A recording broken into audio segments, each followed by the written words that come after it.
Harbinger of the Rift by RineFrostfang. Book 2, The Abyss Walker's Trial. Chapter 1, The Master's Domain. Ethan's eyes snapped open, cold stone beneath him, an air so heavy it felt like he was sinking into the abyss.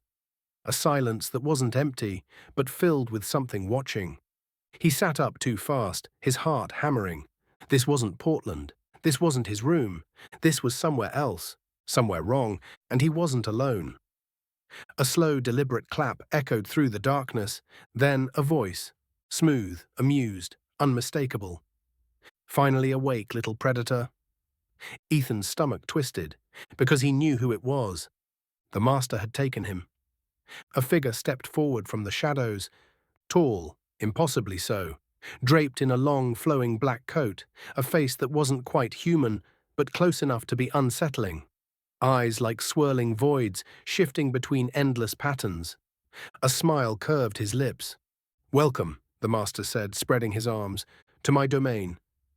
Ethan forced himself to breathe. No chains, no physical restraints, yet his body felt heavy, as if unseen forces bound him in place. "Where the hell am I?" He didn't speak those words aloud. Not yet. The master was waiting, studying him, like a predator amused by its prey, and Ethan refused to be prey.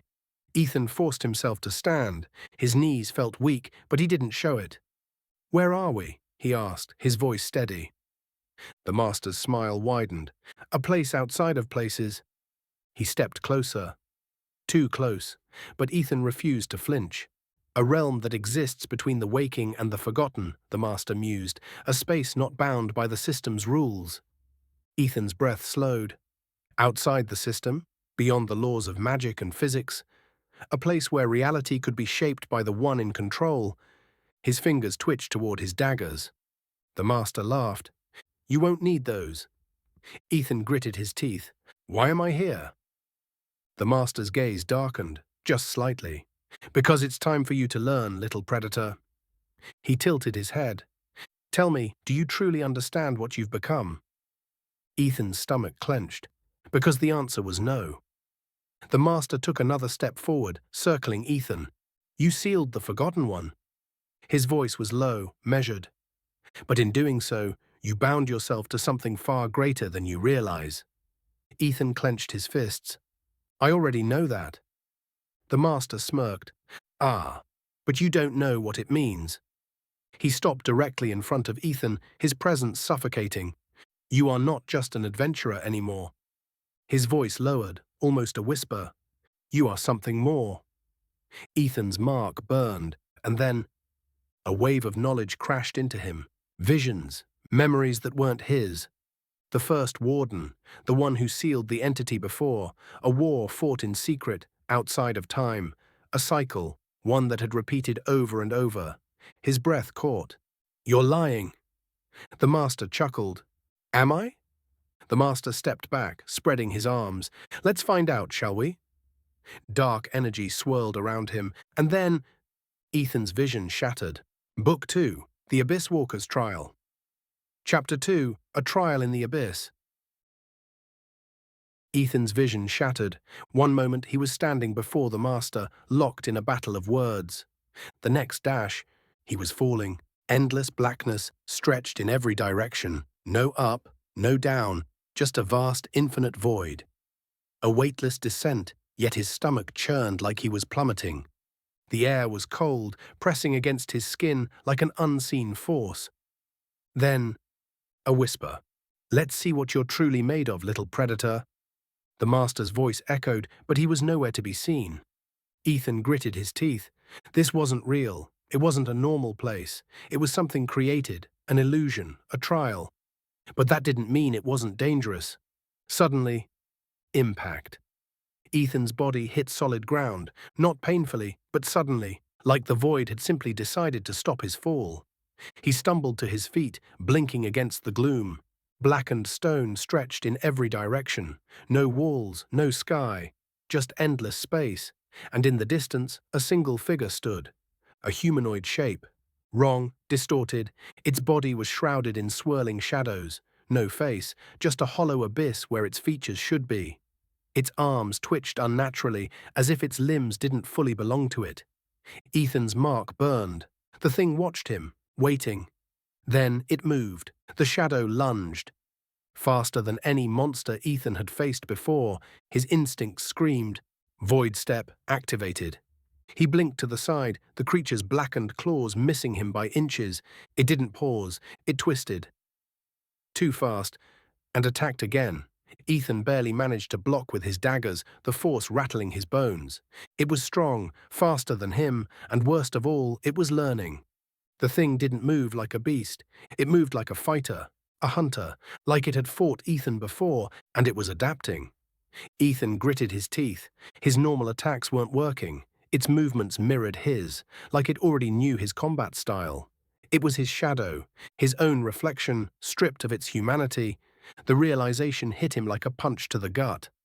This thing is me. The master's voice echoed from the void, amused. Ah, you see it now. Ethan narrowed his eyes. So this is the trial, fighting my own reflection.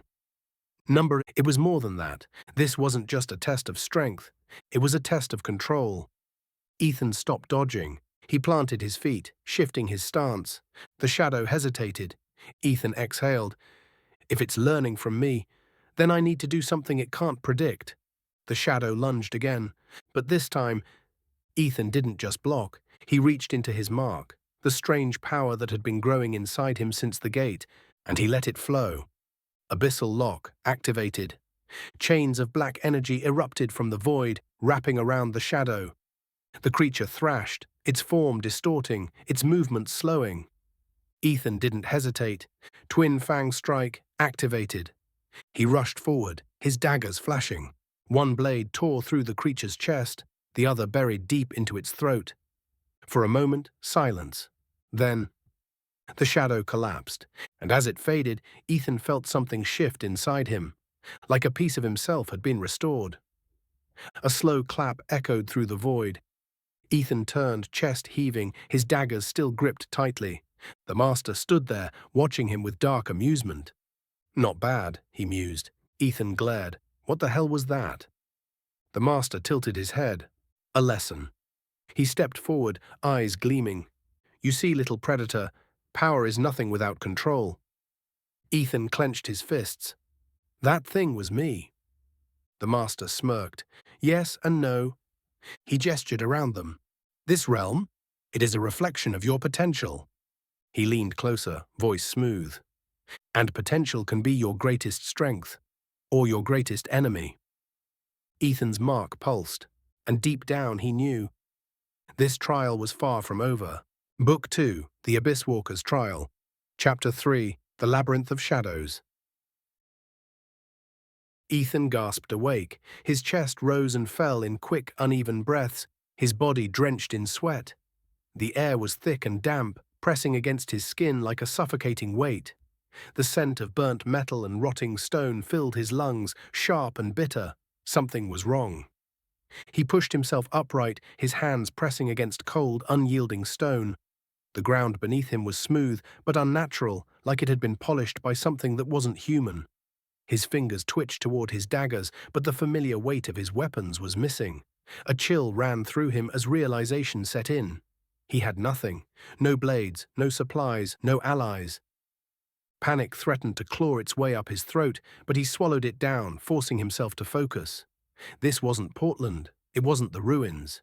He wasn't in any place he recognized. Wherever he was, the master had brought him here for a reason. That meant this wasn't just a prison. This was a test. He slowly got to his feet, scanning his surroundings. The corridor stretched endlessly in both directions, its walls carved from dark obsidian stone. Torches burned with an eerie blue light, flickering unnaturally, casting twisting shadows against the ground. The ceiling arched high above, covered in crimson runes that pulsed with an energy Ethan didn't recognize. The whole place felt wrong. Something was watching him. Ethan placed a hand against the wall. The stone was cool under his fingers, but as he held it there, he felt a faint pulse beneath his palm. A rhythm, like a slow heartbeat. He jerked his hand away. The walls weren't just stone, they were something else. Something alive. A whisper drifted through the air. Little predator. Ethan froze, his muscles tensing. The voice wasn't coming from any direction, it was everywhere at once, seeping into his bones like an infection. Still so blind, so weak. His jaw clenched. Show yourself. A soft chuckle echoed through the corridor. You have much to learn. The air grew colder. A low growl rumbled behind him. Ethan turned sharply. The shadows ahead shifted, bending unnaturally, and then something stepped forward. A creature, tall and twisted, emerged from the darkness. Its body was skeletal, wrapped in rotting black tendrils that pulsed like veins beneath decayed flesh. Its mouth stretched too wide, jagged fangs dripping with thick black ichor. Hollow blue light burned within its empty sockets, staring at Ethan with something that wasn't quite intelligence, but wasn't mindless either. A corrupted warden, one of the Master's creations. The thing inhaled slowly, its body jerking as though it wasn't fully in control of itself, and then it lunged. Ethan barely had time to react. He threw himself to the side, rolling across the cold stone floor as the warden's claws carved through the air where he had just stood. He came up quickly, instinctively reaching for weapons that weren't there. His breath was ragged, no blades, no backup, just himself. Think. The warden turned its head toward him, its mouth twisting into something that almost resembled a grin. It moved slowly now, studying him, knowing he was unarmed. It was toying with him.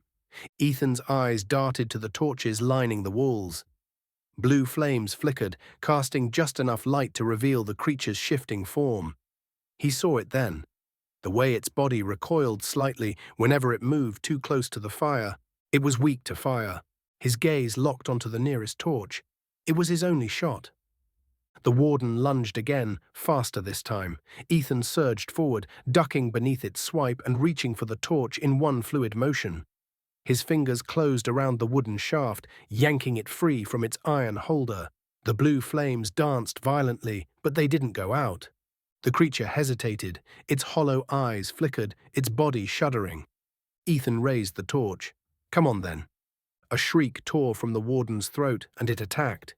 Ethan swung the torch wide, the flames slicing through the air. The fire caught on the warden's tendrils, spreading across its decayed flesh in an instant. The creature screeched, convulsing as its body blistered under the flames. It staggered back, limbs twitching uncontrollably. But it wasn't dying. It was weakening, slowing. But not enough. The fire wasn't enough to kill it. Ethan's heartbeat thundered in his ears. He had to finish this. Pain flared across his chest. The mark, the sigil the gate had burned into him, was pulsing violently now, a deep, resonant hum that filled his mind. He felt something stir inside him, something ancient, something waiting. Use it. The thought came unbidden, but he didn't question it. He let the power rise, let it fill his limbs, let it flow through him like a current. Dark chains erupted from his palm, coiling around the warden's limbs like living tendrils. The creature howled, thrashing violently as the chains constricted, pulling tighter and tighter. The strain of holding the power was immense, his body screaming in protest, but Ethan refused to let go. The warden's body convulsed once, twice, then shattered into a heap of blackened ash. Silence filled the corridor. Ethan staggered back, gasping for air. His arms felt like lead, his vision swimming, every muscle in his body ached. But he had won. A slow, deliberate clap echoed through the air. Ethan turned, chest still heaving. The master stood a few feet away, watching with that same infuriating smile. His coat billowed slightly, though there was no wind, the fabric shifting like living shadows. Impressive, the master mused, for a first attempt. Ethan clenched his fists. His body was still recovering, but his mind was sharp. You did this. The master tilted his head. Of course I did.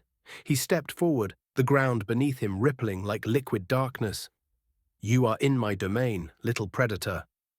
His voice was smooth, filled with something almost like amusement. And I will break you down.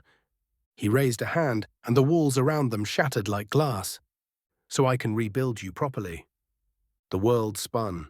Ethan's vision darkened, and then he was falling.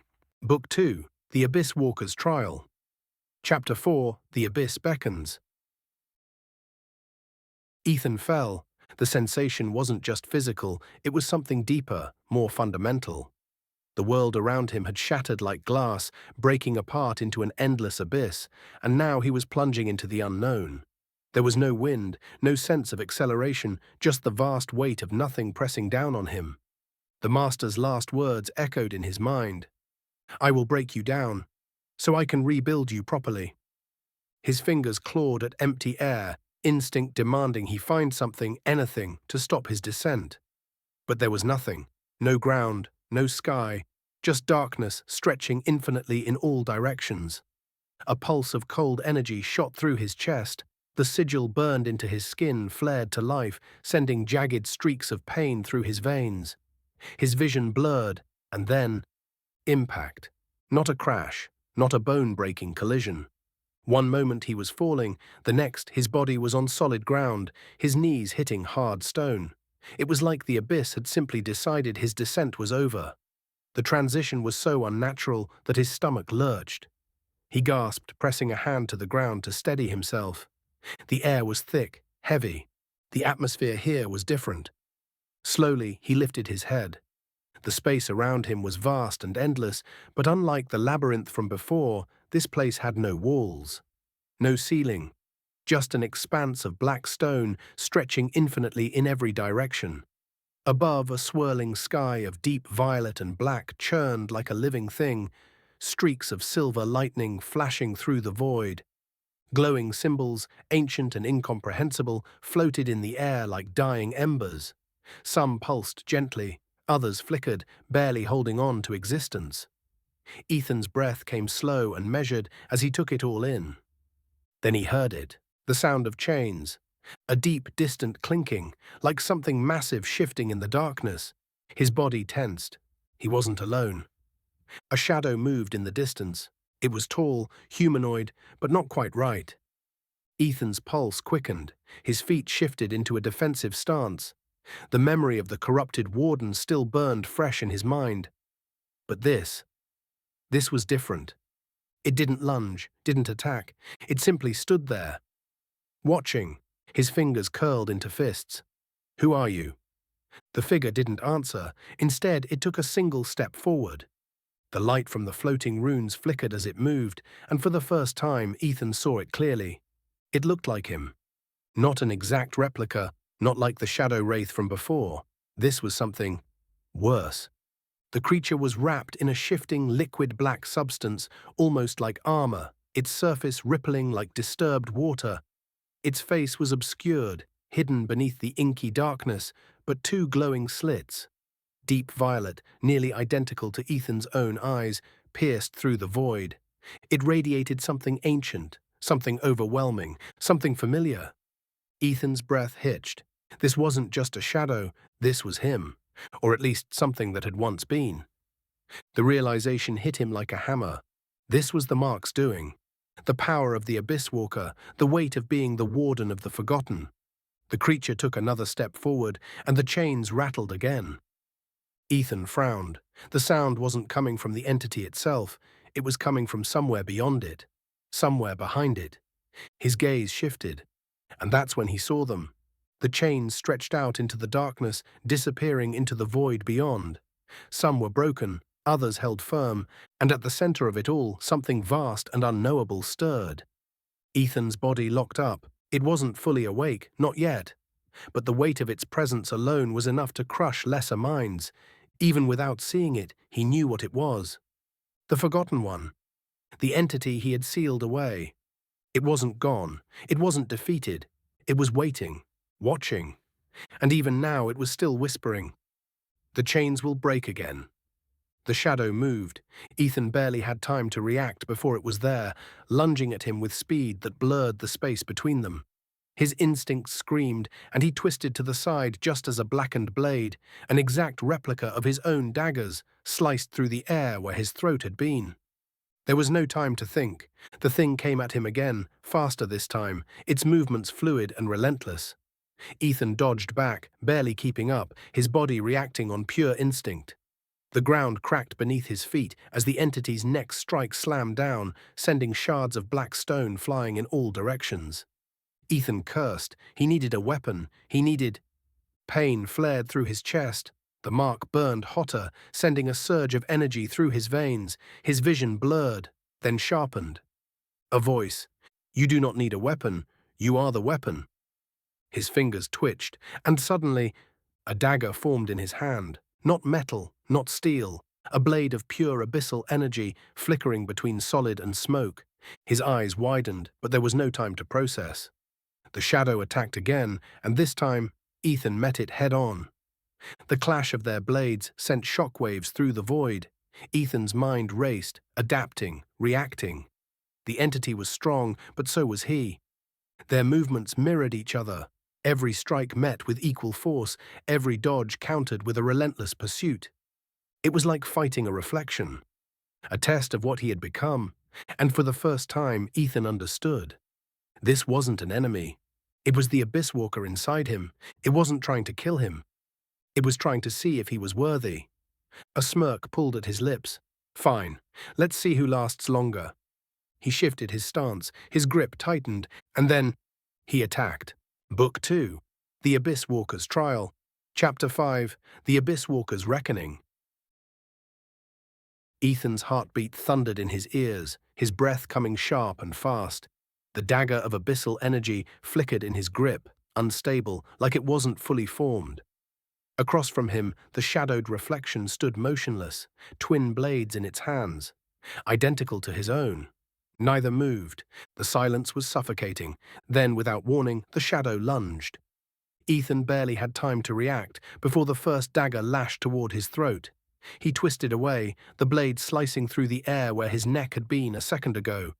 The creature moved like liquid darkness, its body shifting unnaturally, flowing between attacks with a precision that made Ethan's own footwork feel clumsy.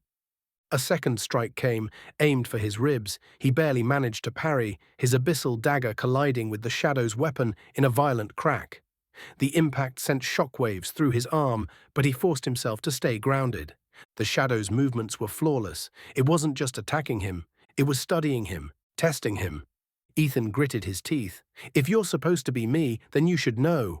He pivoted, twisting into a counter-strike. The dagger lashed out, aimed at the creature's exposed side. The shadow vanished. Ethan's eyes widened. It reappeared behind him. The attack came fast, a blade arcing toward his spine. He barely had time to react before his instincts kicked in. Void step activated. His body blinked out of existence for a fraction of a second, reforming a few feet away. The shadow's blade passed harmlessly through where he had stood. Ethan didn't hesitate. He lashed out, his dagger carving through the air toward its throat. This time, he made contact. The blade sliced deep, but no blood came. Instead, the creature's form rippled like liquid, absorbing the hit before reforming. Ethan's breath came harder. It wasn't just mirroring him, it was evolving. Ethan's feet moved before he could think. He dodged, weaved, countered. His dagger clashed against the shadow's blades in rapid succession, strike after strike, each faster than the last. Every time he landed a hit, the creature adapted, becoming even harder to touch. Sweat dripped from his brow. His muscles burned. It was learning too fast. But so was he. His eyes narrowed, taking in the shadow's movements. There was no hesitation, no wasted motion. Every step was calculated, every attack perfectly executed. The realization hit him like a hammer. This wasn't just a version of himself. This was who he could become. Perfect, precise, deadly. And right now, that version was winning. Ethan's grip tightened around his dagger. If I don't push past my limits right now, I lose. The creature lunged again. Ethan met it head-on. They clashed in a flurry of steel and shadow, their blades striking so fast that sparks ignited from every impact. Ethan's body moved on instinct, weaving through attacks, countering when he could. His muscles screamed for relief, but he ignored them. He was getting faster, stronger, more precise. But the shadow was still a step ahead. It twisted, feinted, and suddenly it was inside his guard. Ethan's stomach dropped. A blade plunged into his side. Pain exploded through his ribs as the dagger tore into him. He gasped, staggering back, his vision swimming. The creature stepped forward, raising its second blade for the finishing blow. Ethan's world slowed. He wasn't fast enough. He wasn't strong enough. And that's when the voice returned. Then become more. Something inside him snapped. The sigil on his chest burned hotter than ever, black veins of abyssal energy surging through his skin. His wounds closed instantly, shadows knitting them shut. The shadow attacked. Ethan caught the blade with his bare hand. A pulse of energy erupted outward. The air around him cracked, distorting as raw abyssal power coursed through his veins. He stared at his opponent, no, at himself. Then he crushed the blade in his grip. The shadow flinched. For the first time, it hesitated. Ethan smirked. My turn. Power surged through his limbs, faster, stronger, more complete. His dagger expanded, the abyssal energy extending outward into a short sword of pure void. He moved, faster than before. The shadow barely reacted as Ethan blinked forward, his blade carving through the air in a single precise arc. A clean cut. The creature staggered, its form splitting in half. For a moment it simply stood there. Then it collapsed into nothing. Silence. Ethan exhaled slowly, his body trembling with exhaustion. The power in his veins flickered, then faded, leaving behind a strange completeness. A notification rang in his mind. System update, status and skills. Ethan Voss, Abyss Walker. Level 15 to 18. Health fully restored. Mana plus 200 bonus pool. New skills unlocked. Abyssal Blade active. Forms a shifting weapon of pure abyssal energy. Weapon type depends on combat intent. Predator's Flow, passive. Allows faster combat adaptation. Increases reaction speed by 25%. Void Suppression, passive. Your presence becomes harder to detect in darkness. Ethan's breath caught. His vision sharpened. He felt stronger, more in tune with his new abilities. The fight had awakened something in him, and the master had known it would. A slow clap echoed through the abyss. Ethan turned. The master stood at the edge of the battlefield, watching with a satisfied smile. Now that, he said, was a thing of beauty. Ethan wiped blood from his lip, glaring. What the hell was that? The master chuckled. That little predator was the first step. His grin widened. Welcome to your real training. The air around them shifted. The battlefield changed, and Ethan knew this was just the beginning. Book 2, The Abyss Walker's Trial. Chapter 6, The Abyssal Gauntlet.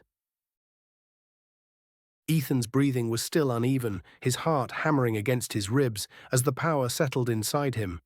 The battlefield around him was eerily silent, the shadow's form completely gone, erased as if it had never existed. But its presence still lingered within him, woven into his movements, into the way his muscles coiled with newfound energy. His hand flexed, and with a mere thought, the abyssal blade flickered to life once more, its shape fluid and shifting. The weapon felt like an extension of himself now, responding not to force, but to intent. A slow clap echoed through the void. Ethan turned. The master was watching him from a short distance away, arms folded, his usual smirk tugging at the corner of his lips. Impressive, he mused, stepping forward with his usual lazy grace. You learn faster than most. His void-like eyes flickered with something unreadable. Not that I expected anything less. Ethan exhaled sharply, rolling his shoulders as he straightened. Is that your way of saying congratulations, or should I expect another surprise attack? The master chuckled. Oh, you misunderstand. His fingers twitched, and suddenly the space around them shifted, warping like rippling water. That was merely the preliminary assessment. The floor beneath Ethan trembled. He tensed, instinct kicking in as the shadows around them began to move, shifting, rising. A dull hum resonated through the air, low and steady, like a heartbeat beneath the surface of the world. Then the world split open. The void beneath them gave way, and Ethan was falling again. But this time there was no endless abyss, only the rush of wind as he plummeted into something new. He landed hard, knees bending to absorb the shock. His boots skidded across solid ground, dust and debris kicking up around him. The air was thick with heat and static energy. Ethan's gaze snapped up, scanning his surroundings. He was in an arena. Massive stone pillars, cracked and worn with time, jutted out from the earth at odd angles. The ground beneath him was ancient obsidian, slick with a faint sheen of mist that writhed unnaturally. Above, the sky was a churning mass of black and red, twisting like a living storm. And scattered around the arena were other figures, some humanoid, others monstrous, all locked in brutal combat. Ethan clenched his jaw. This wasn't just a battlefield, it was a trial. The master's voice echoed through the space, his tone almost casual. "Welcome to the gauntlet. You'll find it a bit more engaging than your last test." Ethan shifted his stance, his grip tightening on the hilt of his blade. "What's the objective?" The master's smirk widened. "Simple. Survive." A low, guttural growl came from behind him. Ethan didn't turn. He reacted. He moved, his body twisted, his abyssal blade igniting in a streak of darkness as he lashed out. His weapon met flesh, cutting clean through, and the thing behind him collapsed with a gurgled snarl. His feet barely hit the ground before another shape came hurtling toward him. A nightfang, its glowing red eyes locked onto him as it pounced, claws extended. Ethan dodged to the side, but not fast enough. Its claws ripped into his shoulder, sending a sharp bolt of pain through his arm. He gritted his teeth, shifting his weight. The moment the beast landed, he was already countering, his blade arcing down in a lethal sweep. The nightfang snarled, its body splitting apart in a burst of shadow. Ethan exhaled, pressing a hand to his wound. It was shallow, but the sting was enough to remind him this wasn't a sparring match. These creatures were real, and they were hunting him. More figures emerged from the mist. 3 this time, a twisted, hulking humanoid, its flesh warped and shifting. A slender, insectoid-like creature, its limbs unnaturally long, and another nightfang, prowling low to the ground, its fangs bared. Ethan adjusted his grip on his blade. He was outnumbered, but something in him welcomed the challenge. The hulking creature moved first, charging like a battering ram. Ethan sidestepped, his blade flashing in an upward arc, severing its arm at the joint. The thing barely reacted, its form twisting to compensate. The insectoid leapt, claws aiming for his throat. Ethan dropped low, sliding under its attack before twisting mid-motion, his dagger carving upward. The strike landed, sending the creature staggering back, shrieking in some inhuman tone. The nightfang lunged. Ethan was ready. He blinked, his form dissolving into shadow for an instant before reappearing behind the beast. His blade drove deep into its spine, twisting. A sharp jolt ran through him as his ability activated. Predator's absorption, minor strength gained. His breath hitched. The power wasn't just theoretical anymore, it was real. Every enemy he struck down made him stronger. A thrill shot through him, but he shoved it down. He couldn't afford to get careless. The fight wasn't over.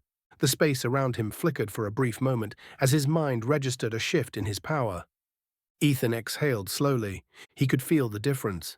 The weight of the blade in his hand, the way his movements felt more fluid, more precise. It was all connected. Every fight was shaping him, molding him into something new. The master had been right about one thing. This was no ordinary training. It was transformation. And it wasn't over yet. Status and skills. Name, Ethan Voss. New passive skill unlocked. Shadow reflexes, passive. Combat instincts heighten. Reaction time improves with sustained battle. Ethan exhaled slowly. He could feel the difference.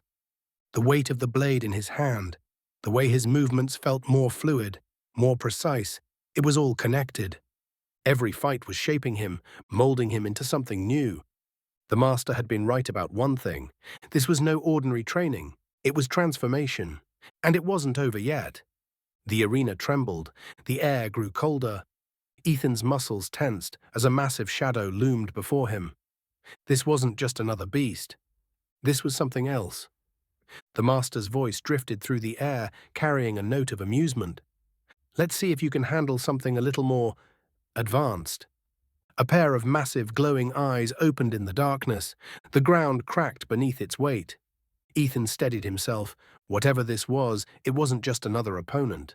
It was a lesson, and he was about to learn the hard way. Book 2. The Abyss Walker's Trial. Chapter 7, The Colossus of the Abyss. The ground trembled beneath Ethan's feet, cracks splitting the obsidian floor as something massive stirred within the abyss. The thick mist that had cloaked the arena swirled violently, retreating into the darkness like a living thing. Then the air shifted. A weight, not physical but oppressive, pressed down on Ethan's chest, his lungs tightening as an unnatural force coiled around him. It wasn't fear, it was something deeper, something that gnawed at his instincts, whispering that he was nothing more than prey. Then the eyes opened. Two massive orbs of glowing amber ignited within the darkness. They were huge, easily the size of boulders, burning with an eerie inner fire. A silhouette took form around them, something towering, ancient and wrong. Ethan forced his breath to steady as the creature emerged from the mist. It was a colossus, standing at least 30 feet tall, its body a grotesque fusion of flesh, shadow, and jagged obsidian armor. Its arms were massive, tipped with clawed fingers the length of swords. Thick, pulsating chains wrapped around its torso and limbs, glowing with a dull crimson light. A blackened crown-like structure jutted from its misshapen skull, as if it had once been a king before it became this monstrosity. And then it moved. The colossus took a step forward, and the entire arena shook. Ethan's pulse spiked. He had fought large creatures before, Nightfang alphas, mutated dungeon bosses, but nothing like this. This was different. This wasn't just a monster. This was something that had been left behind in the abyss. A test. A warning, and it was looking directly at him. Ethan didn't hesitate. Waiting meant dying. His abyssal blade flickered to life in his grasp, its shape shifting slightly as it adjusted to his combat stance. The colossus let out a low, guttural growl, the sound vibrating through the air like a death knell. Then it attacked. The massive arm swung downward in a brutal arc, the force behind it enough to shatter stone. Ethan moved, dodging left as the impact sent obsidian shards flying in all directions. A second strike followed immediately, the creature's clawed hand aiming to crush him outright. Void Step activated. Ethan's form blinked out of existence, reappearing several feet away, just as the colossus's strike obliterated the ground where he had stood. The shockwave sent him skidding backward, dust and debris clouding the air. His mind worked fast. This thing wasn't just big, it was fast for its size. And that meant one thing: he couldn't win by trading blows. He needed to find a weak point. The colossus turned toward him, the chains around its limbs rattling as it moved. Ethan's eyes scanned its body, searching for anything that stood out. An opening, a vulnerable point. The chains, they weren't just there for decoration, they meant something. And that was his way in. Ethan pushed off the ground, sprinting toward the massive creature. He zigzagged, avoiding another crushing blow as the colossus swiped at him. His speed was the only thing keeping him alive. One hit, and it would be over. He reached its leg, abyssal blade humming with power. With a precise upward slash, he aimed directly at the glowing runes etched into the chains. The moment his blade connected, the colossus roared. Not in pain, in anger. The massive beast staggered, the impact of the strike disrupting something. Ethan grinned. Got you, but his satisfaction was short-lived, because in response, the colossus changed. The crimson glow of the chains intensified, the symbols shifting violently. A deep, earthen rumble spread through the battlefield. The air itself felt heavier. And then the creature's movements doubled in speed. Ethan barely had time to curse before a blackened fist the size of a boulder smashed into him. Pain, a wall of agony slammed into Ethan's entire body, launching him across the arena like a ragdoll. He crashed into one of the stone pillars with bone-jarring force, a sickening crack vibrating through his ribs. His vision blurred, his lungs burning as he gasped for air. He barely had time to register the damage before he felt the shift. The mark on his chest pulsed violently, a deep, resonant hum vibrating through his bones. His body was adjusting, recovering. Not instantly, but faster than it should. The pain didn't fade, but his muscles repaired themselves at an unnatural speed. A notification flared in his vision. System notification. Ethan Voss, Abyss Walker. New passive skill. Unlocked. Resilient Predator. Passive. Damage taken in battle increases regeneration speed. The more severe the injury, the faster recovery occurs. New active skill unlocked. Abyssal Chain. Active. Summons binding chains made of pure abyssal energy. Chains weaken foes and restrict movement for a short time. Ethan's breath steadied, his hands flexed. The pain was already fading. He had felt this before, after his battle against his shadow, the adaptation. The way his body absorbed conflict shaped itself into something stronger with each encounter. He pushed himself to his feet, rolling his shoulders. The colossus watched him, its massive head tilting slightly, as if realizing he wasn't breaking. He was getting back up, and he was angry. Ethan raised his hand. The abyssal energy responded instantly, crackling in the air as blackened chains burst from the ground, wrapping around the colossus's legs like living tendrils. The runes along its body flickered violently, struggling against the sudden binding force. The beast roared, thrashing. Ethan didn't give it time to recover. He surged forward, moving faster than before, his blade flashing as he went for the exposed joints of the chains. Book 2, The Abyss Walker's Trial. Chapter 8, Breaking the Titan. Ethan's fingers curled into fists, his breath steady despite the weight of the battle pressing down on him. The abyssal colossus thrashed against the chains binding its massive limbs, the runes etched into its dark flesh, flickering erratically as its resistance surged. Each movement sent tremors rippling across the arena, cracks webbing through the obsidian ground.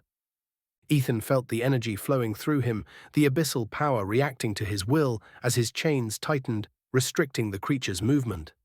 This was no ordinary restraint. His abilities had evolved. These bindings didn't just hold the creature, they weakened it. The colossus let out a deep, guttural roar, its amber eyes flaring as it yanked against the chains. One snapped, then another. The power within it surged, raw and untamed, and the bindings began to falter. Ethan's pulse spiked. It's adapting, too fast. But so was he. With a flick of his wrist, he redirected the abyssal energy, reinforcing the chains just as they threatened to break. They snapped back into place, glowing darker, heavier. The beast staggered, its strength wavering under the abyssal force. This was his chance. Ethan pushed forward, his blade igniting with abyssal fire, shifting between a dagger and a short sword as his combat instincts adjusted. He moved fast, weaving between the titan's struggling limbs, his footsteps silent against the shattered stone. He aimed for the exposed runes on its ankles first, slashing through them in a single fluid motion. The impact sent ripples of energy tearing through the creature's body, forcing it to stumble. The colossus reacted immediately. One massive fist came crashing down, the force alone displacing the air with enough power to shatter boulders. Ethan barely managed to dodge, the wind from the attack knocking him off balance. He rolled, springing back onto his feet just as the creature's other arm swung in a wide arc. Too fast, too powerful. He couldn't dodge.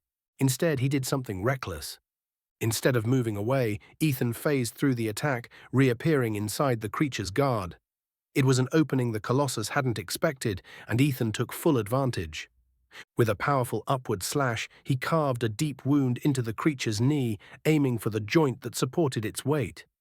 The titan roared. It buckled, momentarily dropping to one knee. The chains tightened further, dragging it lower. The moment the colossus hit the ground, its body trembled violently. The runes across its flesh flared a deep crimson red, pulsing in an erratic rhythm. The chains binding it quivered, the abyssal power struggling against whatever surge of energy the creature was unleashing. Then Ethan felt it, a massive spike in raw energy. The colossus roared, and the chains that had bound it shattered completely.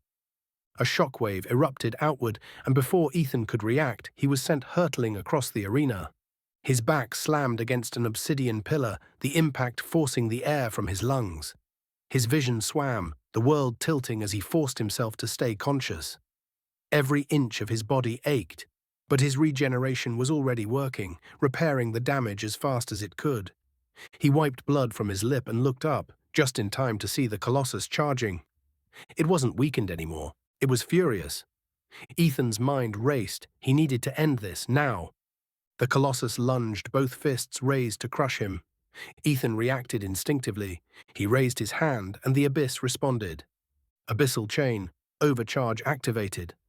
Dark tendrils of abyssal energy erupted from the ground, surging forward like living serpents, wrapping around the titan's limbs with 10 times the force as before. The creature staggered mid-charge, its body violently constricted, the runes across its skin flickering wildly. It was trapped, but Ethan wasn't finished. The power surged through him, stronger than before. His mind was clear, his body pulsing with energy. He could feel it, the Abyss Walker's true potential. His weapon shifted, growing longer, sharper. The blade now hummed with unstable energy, crackling as if it were barely holding itself together. Ethan surged forward, his speed unnatural, a blur of darkness moving across the battlefield. He leaped onto the creature's massive forearm, running up its arm with precise, effortless footwork. The colossus thrashed, but he didn't stop. He reached the base of its neck, where the largest rune pulsed. Then, with all the power he could muster, he drove his blade into the core of the mark. The effect was instantaneous. The rune shattered, its glow imploding into itself. The colossus let out a deafening howl, its body convulsing violently as abyssal fire erupted from within. Its form cracked, pieces of shadow and stone breaking apart, dissolving into the mist. Ethan jumped back, landing on solid ground just as the titan's body collapsed, shaking the entire arena. For a moment, everything was silent. Then the remnants of the colossus faded into black mist, scattering into the abyss. Ethan let out a slow breath. It was over. A familiar chime echoed in his mind. System update. New passive skill. Unlocked. Abyss Forged Endurance. Passive. Damage resistance increases the longer a battle continues. New active skill unlocked. Abyssal Execution. Active. Unleashes a single devastating strike that ignores armor and directly attacks an opponent's core energy. New title. Earned. Titan Slayer. You have slain an abyssal construct of immense power. Your presence is now feared by larger entities. Ethan flexed his fingers, feeling the new strength coursing through him. His body was adapting. But it wasn't just about gaining power. He was becoming something else. A slow clap echoed through the air. Ethan looked up, breathing steady despite the lingering exhaustion. The master stood atop one of the arena's ruined pillars, his smirk as sharp as ever. Well, he mused, tilting his head, I must admit that was faster than I expected. His silver eyes gleamed with amusement. You truly are something different. Ethan rolled his shoulders. Was that the final test? The master laughed. Oh no, that was merely the foundation. Ethan's jaw clenched. Of course it was. The master's grin widened. Rest while you can, little predator. The space around them began to shift again, the battlefield dissolving into darkness. The next challenge was waiting, and Ethan had a feeling it would make the Colossus seem like a warm-up. Book 2, The Abyss Walker's Trial. Chapter 9, The Weight of Power. Ethan stood amidst the ruins of the battlefield, the last remnants of the abyssal colossus dissolving into mist around him. The air was thick with the fading heat of battle, the ground beneath him still trembling from the sheer force of the Titan's collapse. His chest rose and fell steadily, his body aching from exertion. But unlike before, the pain wasn't overwhelming. It was distant, manageable, as though his body was already adapting, adjusting to the damage taken. This wasn't just stamina. It was something more. He could feel it in his limbs, in the way his muscles carried an unnatural lightness, as if the battle had conditioned them in ways beyond normal human limits. The master had called this training. But Ethan was beginning to wonder if it was something else entirely. Was he being shaped into something, or was he simply being prepared for what was to come? He shook the thought from his mind and exhaled. The weight of the fight had settled, and with it came the familiar pull of his status screen itching at the edge of his awareness. He needed to check his progress, to see just how much he had changed. With a slow breath, he opened his system interface. Status update. Name, Ethan Voss. Title, Abyss Walker. Warden of the Forgotten, Titan Slayer. Level, 22. Class, Abyss Walker, Evolving. Subclass, Warden of the Forgotten, Locked. Health, 100%, Regenerating. Mana 320 out of 320, S150 bonus pool, Strength 42, +4 from Predator's Absorption, Agility 48, +6 from Predator's Absorption, Endurance 45, +3 from Predator's Absorption, Intelligence 39, Perception 41, Abyssal Affinity, Stat cannot be measured.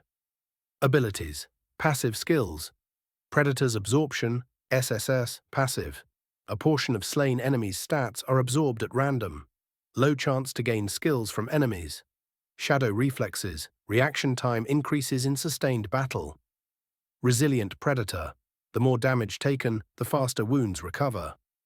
Abyss-forged Endurance, resistance to physical and magical damage increases the longer a battle continues. Active Skills, Void Step, teleports user a short distance through shadows. Abyssal Chain, summons binding chains that weaken and immobilize enemies. Abyssal Execution, a single devastating strike that ignores armor and targets an enemy's core energy. Locked until conditions met. Titles and Effects. Abyss Walker grants unique growth rate and affinity for shadow-based magic. Titan Slayer, larger and stronger enemies now recognize you as a significant threat. Some will instinctively avoid battle, others will seek you out. Warden of the Forgotten. Effects unknown. Ethan let the information settle. Despite his rapid progression, he hadn't gained a new skill from the fight with the colossus.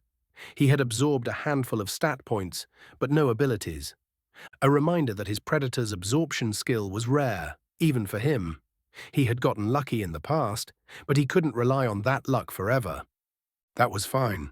Strength wasn't just about abilities, it was about knowing how to use them. He rolled his shoulders, flexing his fingers as he felt the subtle shifts in his body. His speed had improved slightly, his endurance had risen, and his damage resistance was starting to show its effects. He was becoming something beyond human limitations. But what did that mean for him? Would he still be the same person when this training was over? Would he even recognize himself? A slow clap broke the silence. Ethan turned. The master stood nearby, perched atop a shattered stone pillar, watching him with his usual air of amusement and curiosity. His long coat billowed unnaturally despite the still air, the black fabric shifting like liquid shadow. Good, the master mused, his silver eyes gleaming. You're learning to analyze yourself. That will be useful. Ethan exhaled, forcing his muscles to relax. You expected me to check my status. The master smirked. I expect you to do a great many things, little predator. The question is whether you'll realize why you do them before it's too late. Ethan frowned. Too late for what? The master didn't answer. Instead, he lifted a hand, and the world around them began to shift. The ruined battlefield warped, the stone cracking and reshaping, the mist swirling into new formations. The sky above them darkened further, the abyss stirring as if aware of the change. And then Ethan felt it. A presence, something watching, something waiting. His grip on his blade tightened. This next one, the master said, stepping down from his perch, is going to be different. Ethan clenched his jaw. How different? The master smiled. You're about to fight something that isn't just strong, Ethan. His voice was calm, almost too casual. You're about to fight something that thinks. The weight of those words settled over him. A test of power was one thing, but a test of strategy, a battle against something intelligent, was another. This wasn't just about endurance anymore. This was a real fight. Ethan rolled his shoulders, the faint ache in his muscles already fading. His mind was sharp, his focus crystal clear. All right, he muttered. Let's see what's next. The master's smirk widened, his void-like eyes glinting with dark amusement. Oh, you will. The world around them shattered once more, and Ethan stepped forward, ready for whatever came next. Book 2, The Abyss Walker's Trial. Chapter 10, A Duel in the Dark. The moment the world shattered, Ethan's instincts flared. A rush of cold air hit him like a storm wind, the battlefield beneath his feet vanishing into nothingness. For a fleeting second, he felt weightless, adrift in the void. Then solid ground slammed into him, His boots skidded against slick obsidian, his body adjusting instinctively to the sudden change. The air here was thicker, heavier with something unnatural. Shadows clung to the space around him, shifting, moving, as though the darkness itself was alive. He inhaled, steadying himself. This place was different. It wasn't just another combat arena. It felt like a trap. Ethan's eyes darted across the new terrain. The sky above was gone, replaced with an endless black void. The ground stretched outward, an uneven terrain of jagged, broken stone and shifting mist. Massive, spire-like structures jutted from the earth, casting impossibly long shadows. But the strangest part, there was no sound, not even the faintest whisper of wind, just absolute silence. His grip on his weapon tightened. That's when he felt it. A presence. It wasn't like the colossus or the nightfangs. This wasn't something brutish or mindless. This was something watching, something waiting. A low chuckle echoed from the darkness. Ethan shifted his stance, his mind going sharp. Whatever was out there. It wasn't just another beast, it was hunting him. A pair of glowing silver eyes ignited in the darkness, then another, and another. Ethan's pulse spiked, the shadows ahead stirred, rippling outward as a figure stepped forward. At first it looked human, tall, lean, almost elegant in its movements. Its form was clad in flowing dark robes, the fabric shifting like liquid midnight. But then Ethan saw the face. There wasn't one. Instead, the creature's head was a smooth void, a swirling mass of black mist that pulsed with unnatural energy. And then it spoke. "You are not ready." The voice wasn't spoken. It was inside his mind. A cold, invasive whisper that coiled around his thoughts. Ethan gritted his teeth, his mark burning against his chest. He recognized this feeling. This was an enemy that didn't just fight with brute strength, it fought with the mind. The shadow mind moved. One moment it was several feet away, the next it was in front of him, too fast. Ethan barely had time to react before a blackened blade extended from its arm, slashing downward in a flash of dark energy. He dodged, barely twisting out of the way as the attack carved into the stone, leaving a deep, smoldering gash. It didn't stop. The creature flowed like smoke, its body shifting in ways that made no sense. Liquid, solid, then liquid again. It struck from different angles in rapid succession, each attack landing closer than the last. Ethan's instincts kicked in. Void step activated. His body blinked out of existence, reforming a few feet away. But the moment he reappeared, a sharp, piercing pain shot through his skull, a whisper filled his mind. "Did you think that would work on me?" Ethan stumbled, gripping his head as a sudden wave of vertigo slammed into him. This wasn't just a physical fight, the shadow mind was inside his head. The attack wasn't just external, the creature's presence was burrowing inside him, latching onto his thoughts, trying to unravel them. His vision flickered. He saw memories that weren't his own, felt emotions that didn't belong to him. Voices whispered things he couldn't understand. He staggered, trying to focus. "You cannot resist." The voice slithered deeper into his thoughts. "You do not control the abyss, it controls you."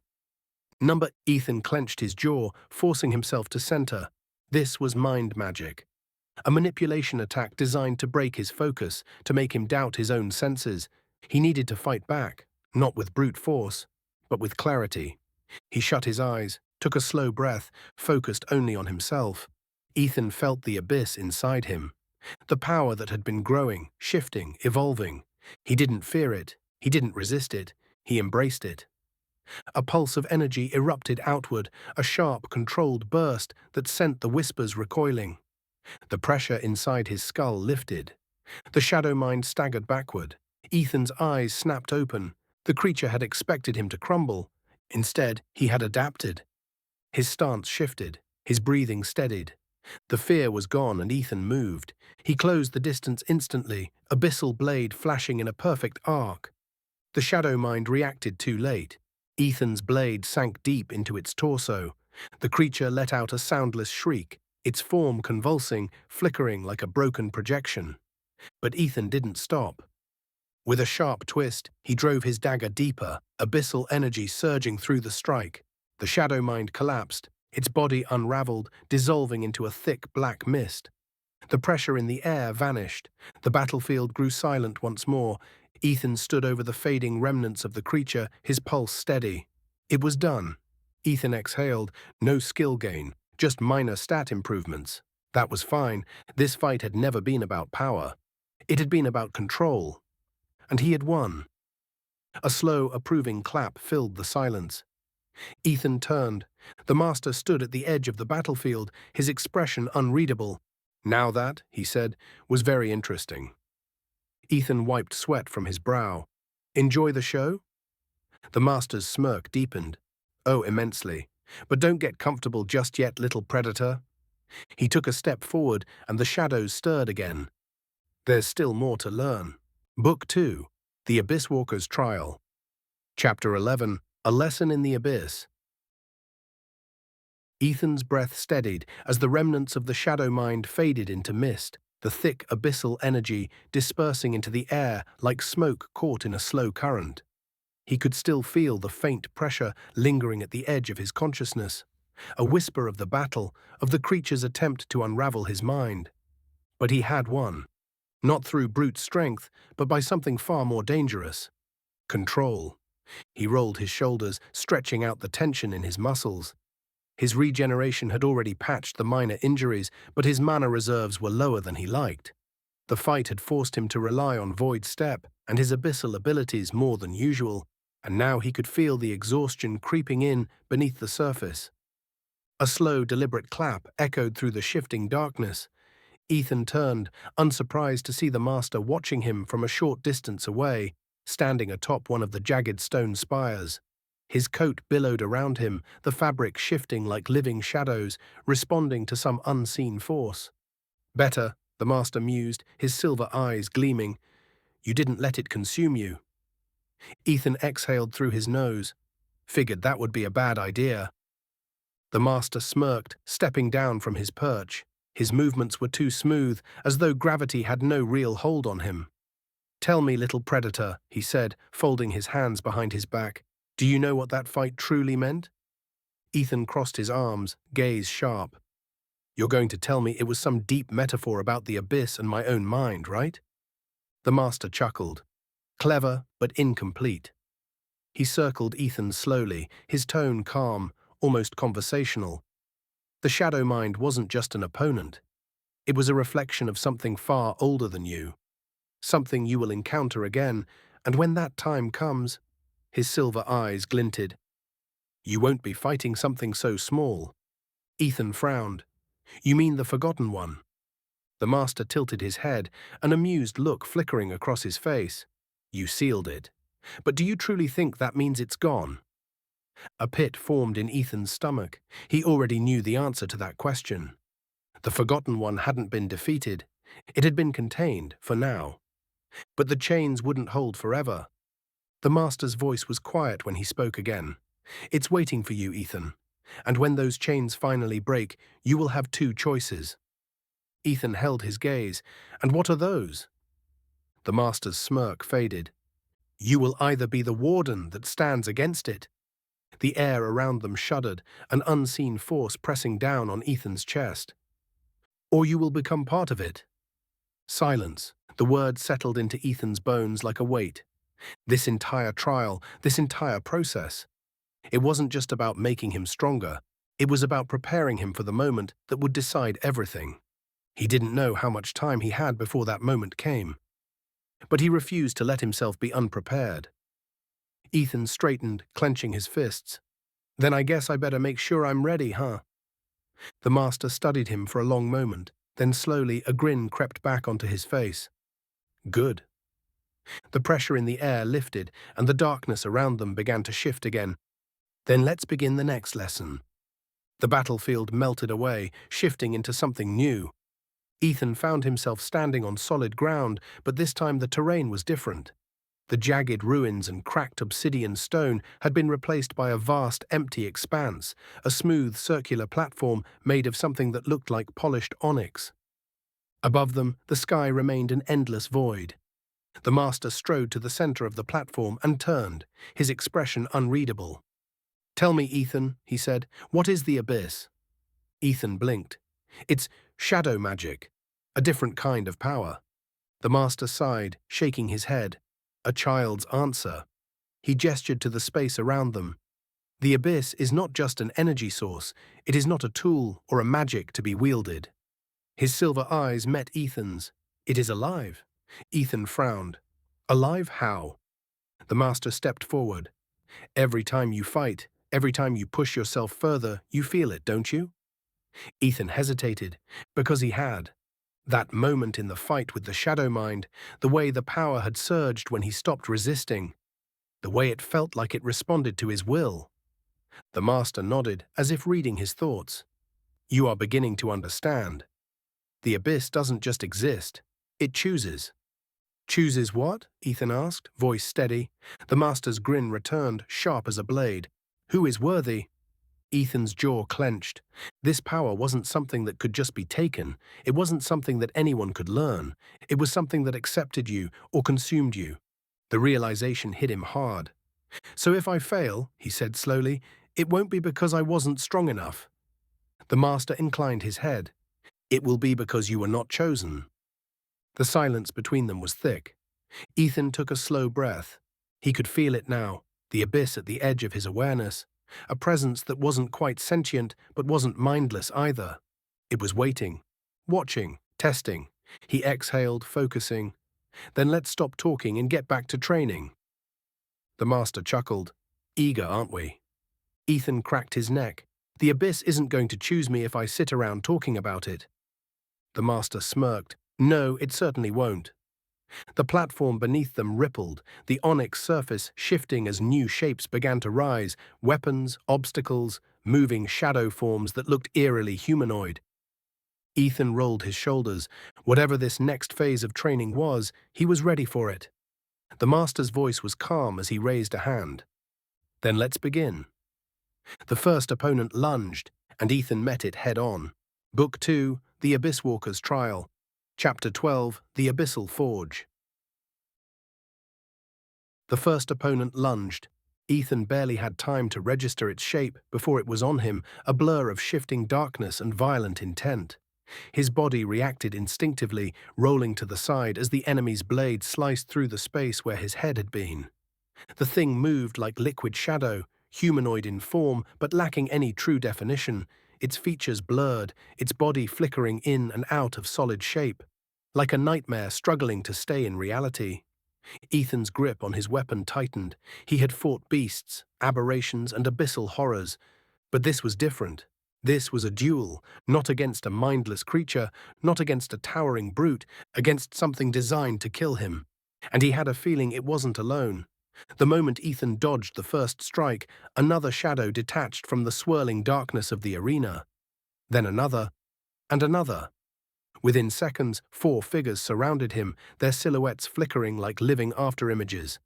Their weapons, if they could be called that, were blades of raw abyssal energy, shifting and reforming as they moved. Ethan exhaled slowly. This wasn't a fight he could brute force, it was a test of precision.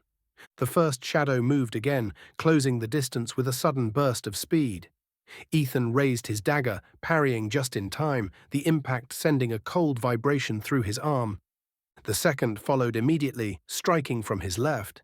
Ethan ducked, rolling into a low crouch as the weapon sliced overhead. He twisted, lashing out with his own blade, but the third shadow intercepted, its own weapon locking against his in a perfect counter. His eyes narrowed. They weren't just attacking randomly, they were reading him, anticipating his every move, a real sparring session. Only the consequence for failure wasn't a bruise. It was death. Ethan shifted his stance, adjusting mid-battle. He had made one mistake. He had been reacting to them. That had to change. He needed to force them to react to him. His next step wasn't a dodge. It was an attack. Ethan lunged forward, closing the gap with the nearest shadow before it could adjust. His abyssal blade flashed downward, a precise arc aimed at its core. The shadow tried to block, but Ethan was already moving. He let his strike faint, pulling back at the last second, twisting into a sharp side kick that slammed into the entity's ribs. The creature stumbled. For the first time, its form flickered violently. They can be staggered. Ethan didn't give it time to recover. He blinked forward, appearing behind the shadow before it could turn. His blade slashed clean through its chest, abyssal energy searing into the entity like fire. The creature shuddered, then dissolved into mist, one down. But there was no time to celebrate. The remaining three attacked at once. Ethan braced himself. The battle shifted. Gone was the early struggle of keeping up. Now? Ethan was leading the fight. His mind adapted faster than before. His movements became sharper, more fluid. His reflexes were no longer just instinctive, they were predictive. Every attack from the shadows felt slower. Every counter was easier. He could feel his body learning, adjusting, embracing the abyss in a way that was no longer just power. It was precision. The second shadow lunged. Ethan sidestepped cleanly, his blade slicing upward in a perfect arc. The creature vanished in a burst of mist. The third came from behind. Ethan twisted, dropping low, sweeping his leg beneath it. The shadow collapsed, and his blade drove downward, ending it before it could rise again. Only one remained. It hesitated. Ethan grinned. Smart. But not smart enough. With one final fluid motion, he surged forward, his dagger piercing straight through the last entity's chest. For a second, the shadow held its form. Then it collapsed, the last remnants of the battle fading into mist. Silence. Ethan turned, chest still rising and falling in steady rhythm. The master watched him from the edge of the platform, his silver eyes gleaming with something between amusement and satisfaction. Now that, he mused, was a proper display. Ethan exhaled, rolling his shoulders, starting to sound like you actually expected me to win that one. The master smirked. Oh, I didn't doubt you'd win, little predator. I just wondered how long it would take. Ethan arched a brow. And? The master chuckled. You're adapting faster than I anticipated. He took a step forward, tilting his head. But are you truly ready for what comes next? Ethan didn't hesitate. Try me. The master's smirk widened. Then check your progress. Ethan blinked, and then the familiar notification chimed. Status update, system check. Predator's absorption, +2 agility, +1 strength acquired. Passive ability unlocked, abyssal instincts. Passive. Your body automatically adjusts to combat situations faster, reducing reaction delay and increasing combat precision. Ethan's breath hitched. He could feel it. Not just strength, not just speed. Instinct, a natural sharpened awareness, his body adjusting in real time, learning mid-fight. It wasn't just about power anymore. It was about efficiency. The master hummed, watching him closely. Interesting, he muttered. Your Abyss Walker path is shaping itself uniquely. Ethan glanced up. What does that mean? The master grinned. It means, he said, you're starting to leave behind what you were before. Ethan didn't answer, because deep down, he knew it was true. But whether that was a good thing, he wasn't sure yet. The master clapped his hands together. Enough reflection. We have work to do. Ethan exhaled, steadying himself. His mind was sharp, his new instincts already settling in. Whatever came next, he was ready for it. Or at least, he hoped he was. Because something told him the next fight wouldn't be just shadows. Book 2, The Abyss Walker's Trial. Chapter 13, Facing the Abyss.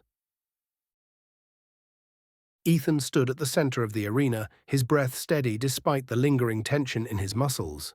His battle against the shadow constructs had been a lesson in precision, not raw strength. And yet, as the mist cleared and the platform beneath him settled, he couldn't shake the feeling that the real test had yet to begin.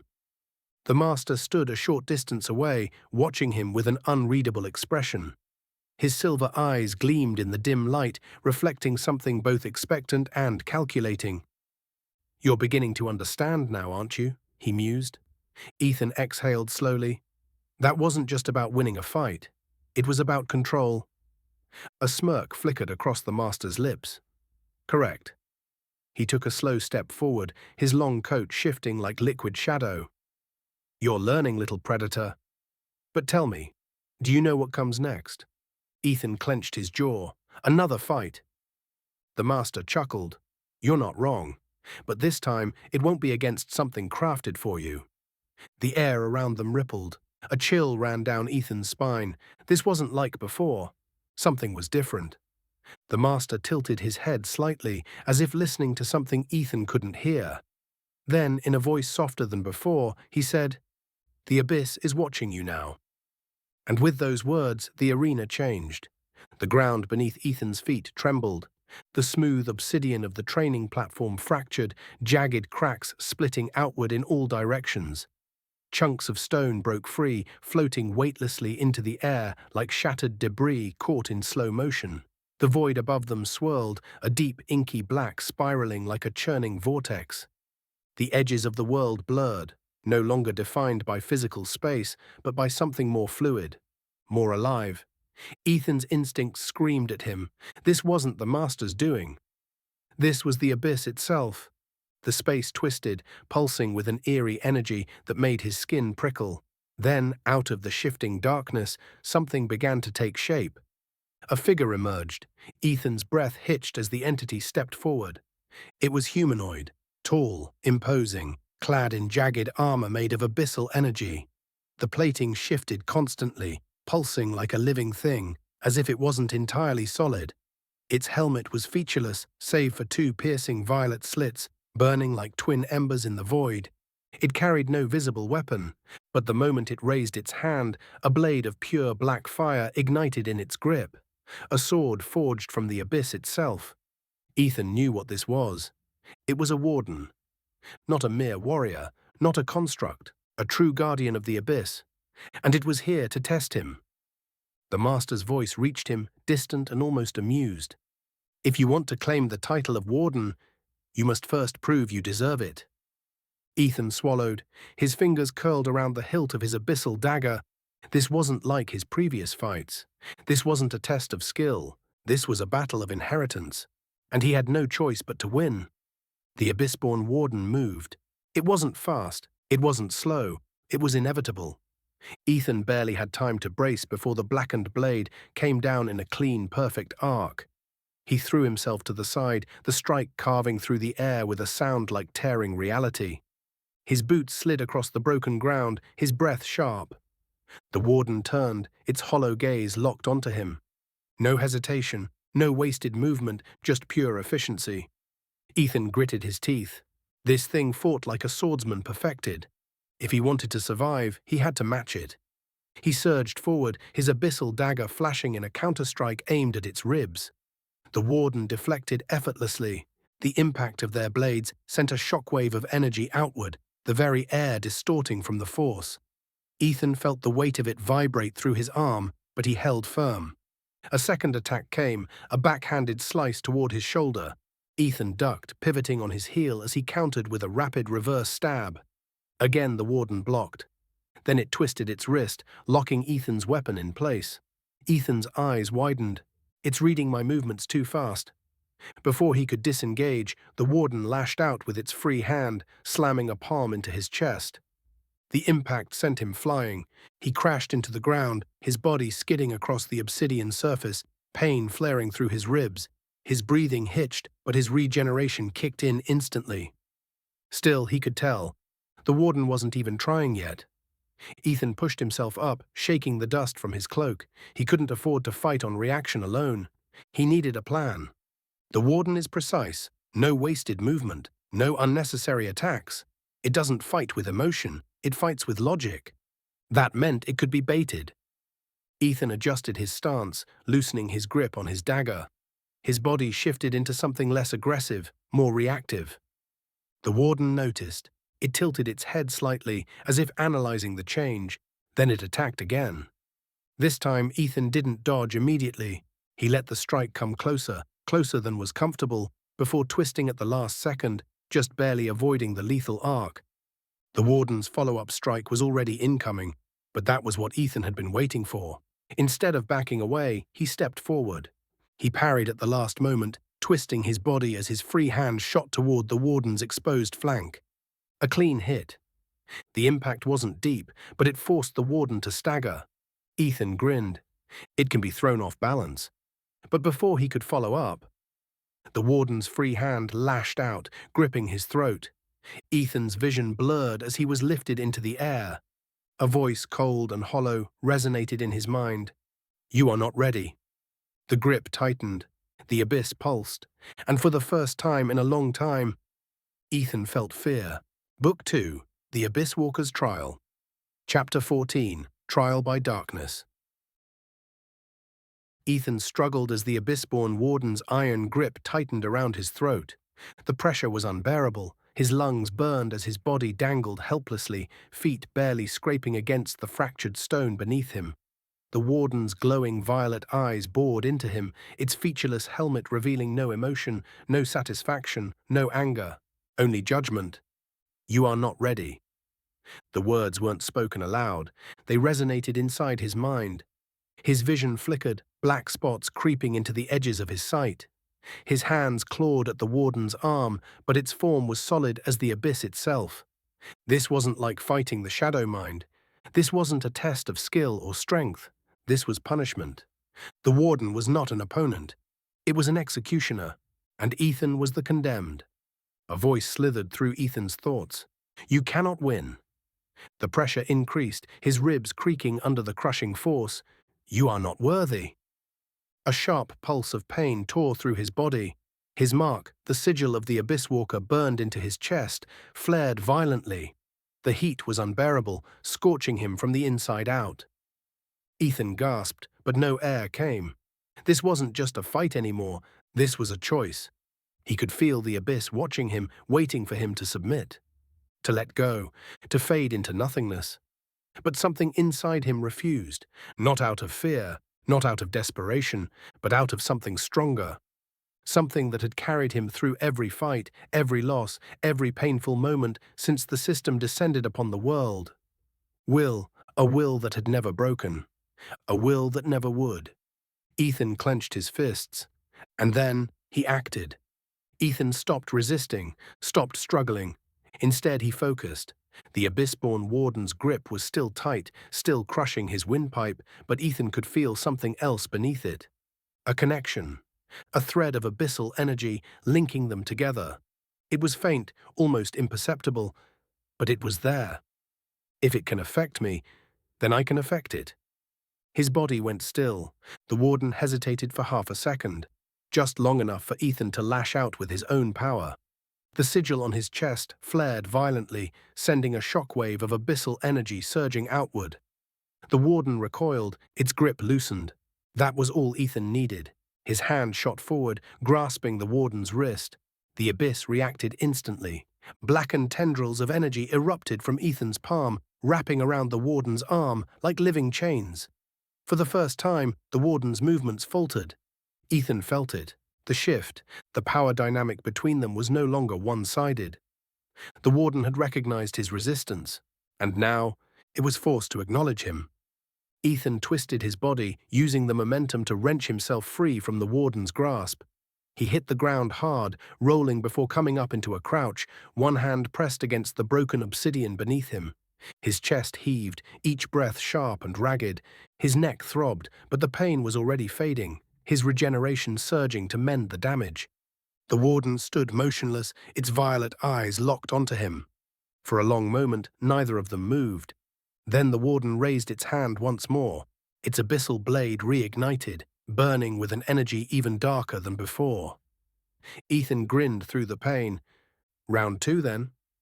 The warden moved first. Its blade cut through the air in a lethal downward arc, a perfect, controlled motion aimed to end the fight in a single strike.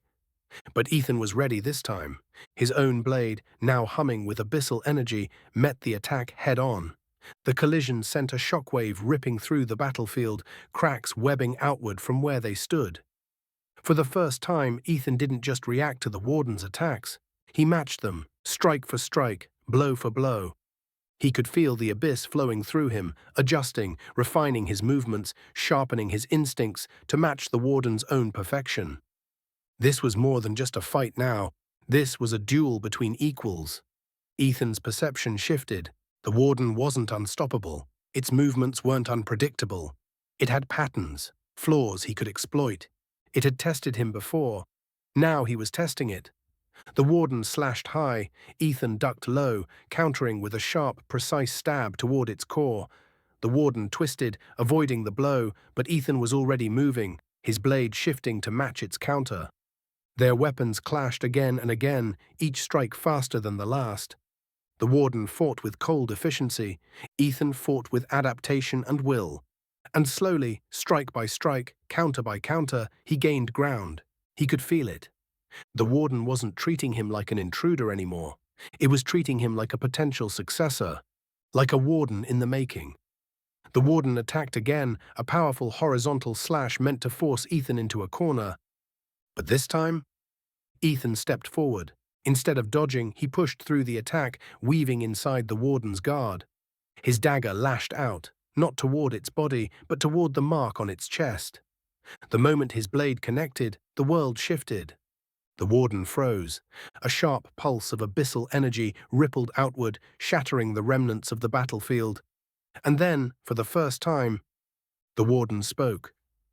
"You have passed." Ethan barely had time to process those words before everything went black. System update. New ability unlocked. Abyssal resonance. Passive.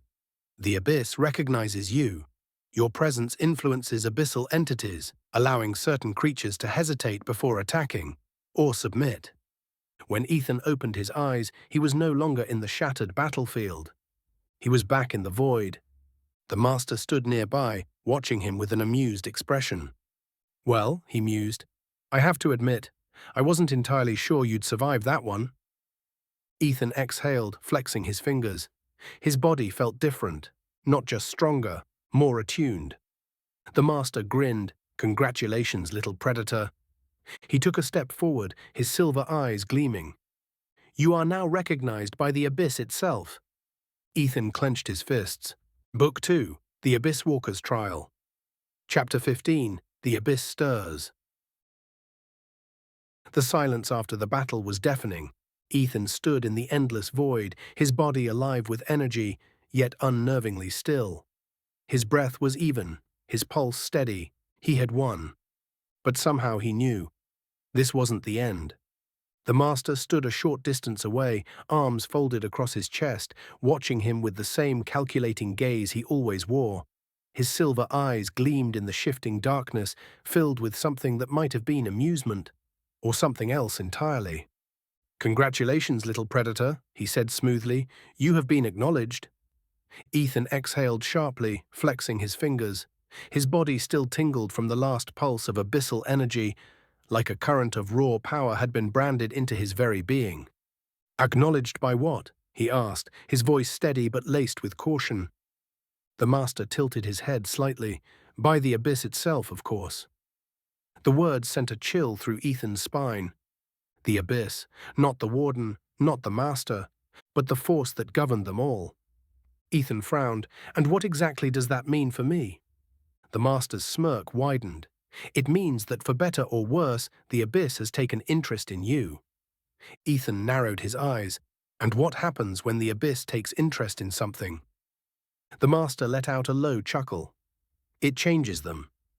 A flick of his wrist, and suddenly, the void around them moved. Ethan tensed, instinctively shifting into a defensive stance, but the darkness didn't attack. Instead, it formed shapes, figures, shadows twisting into something human. Or at least, something that once had been. The figures solidified, their details becoming clearer.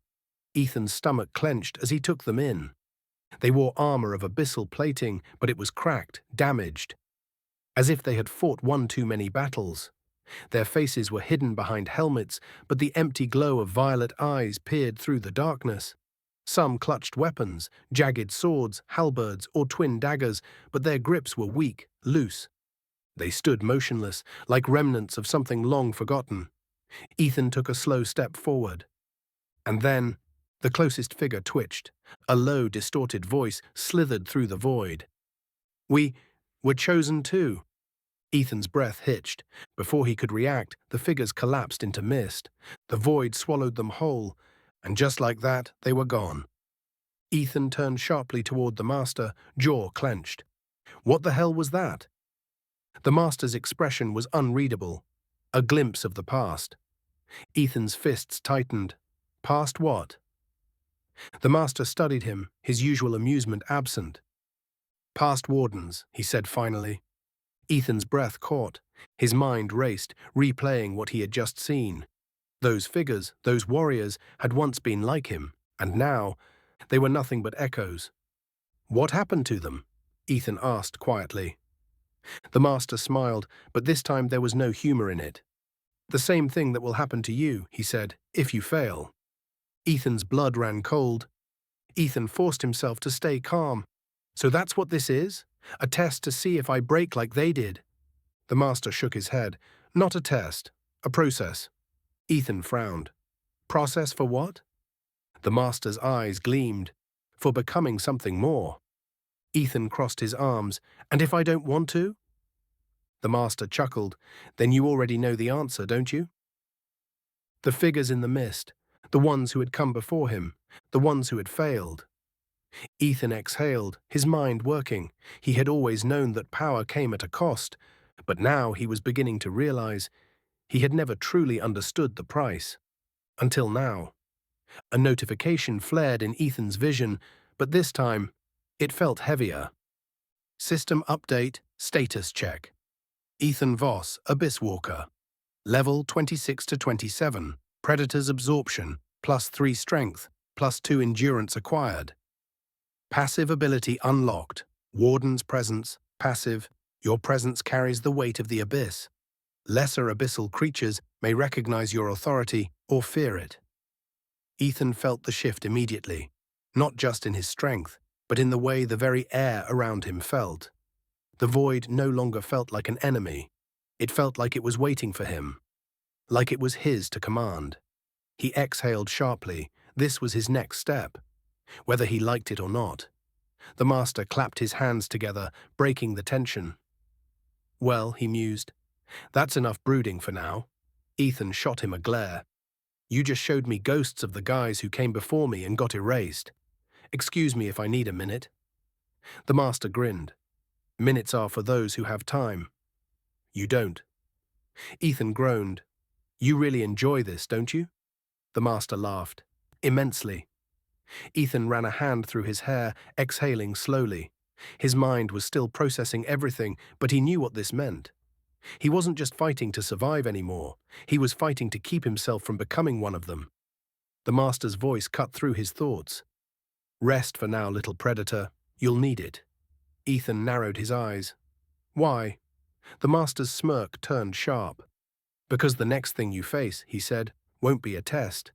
He took a step back, and the void began to dissolve around them. "It will be a war."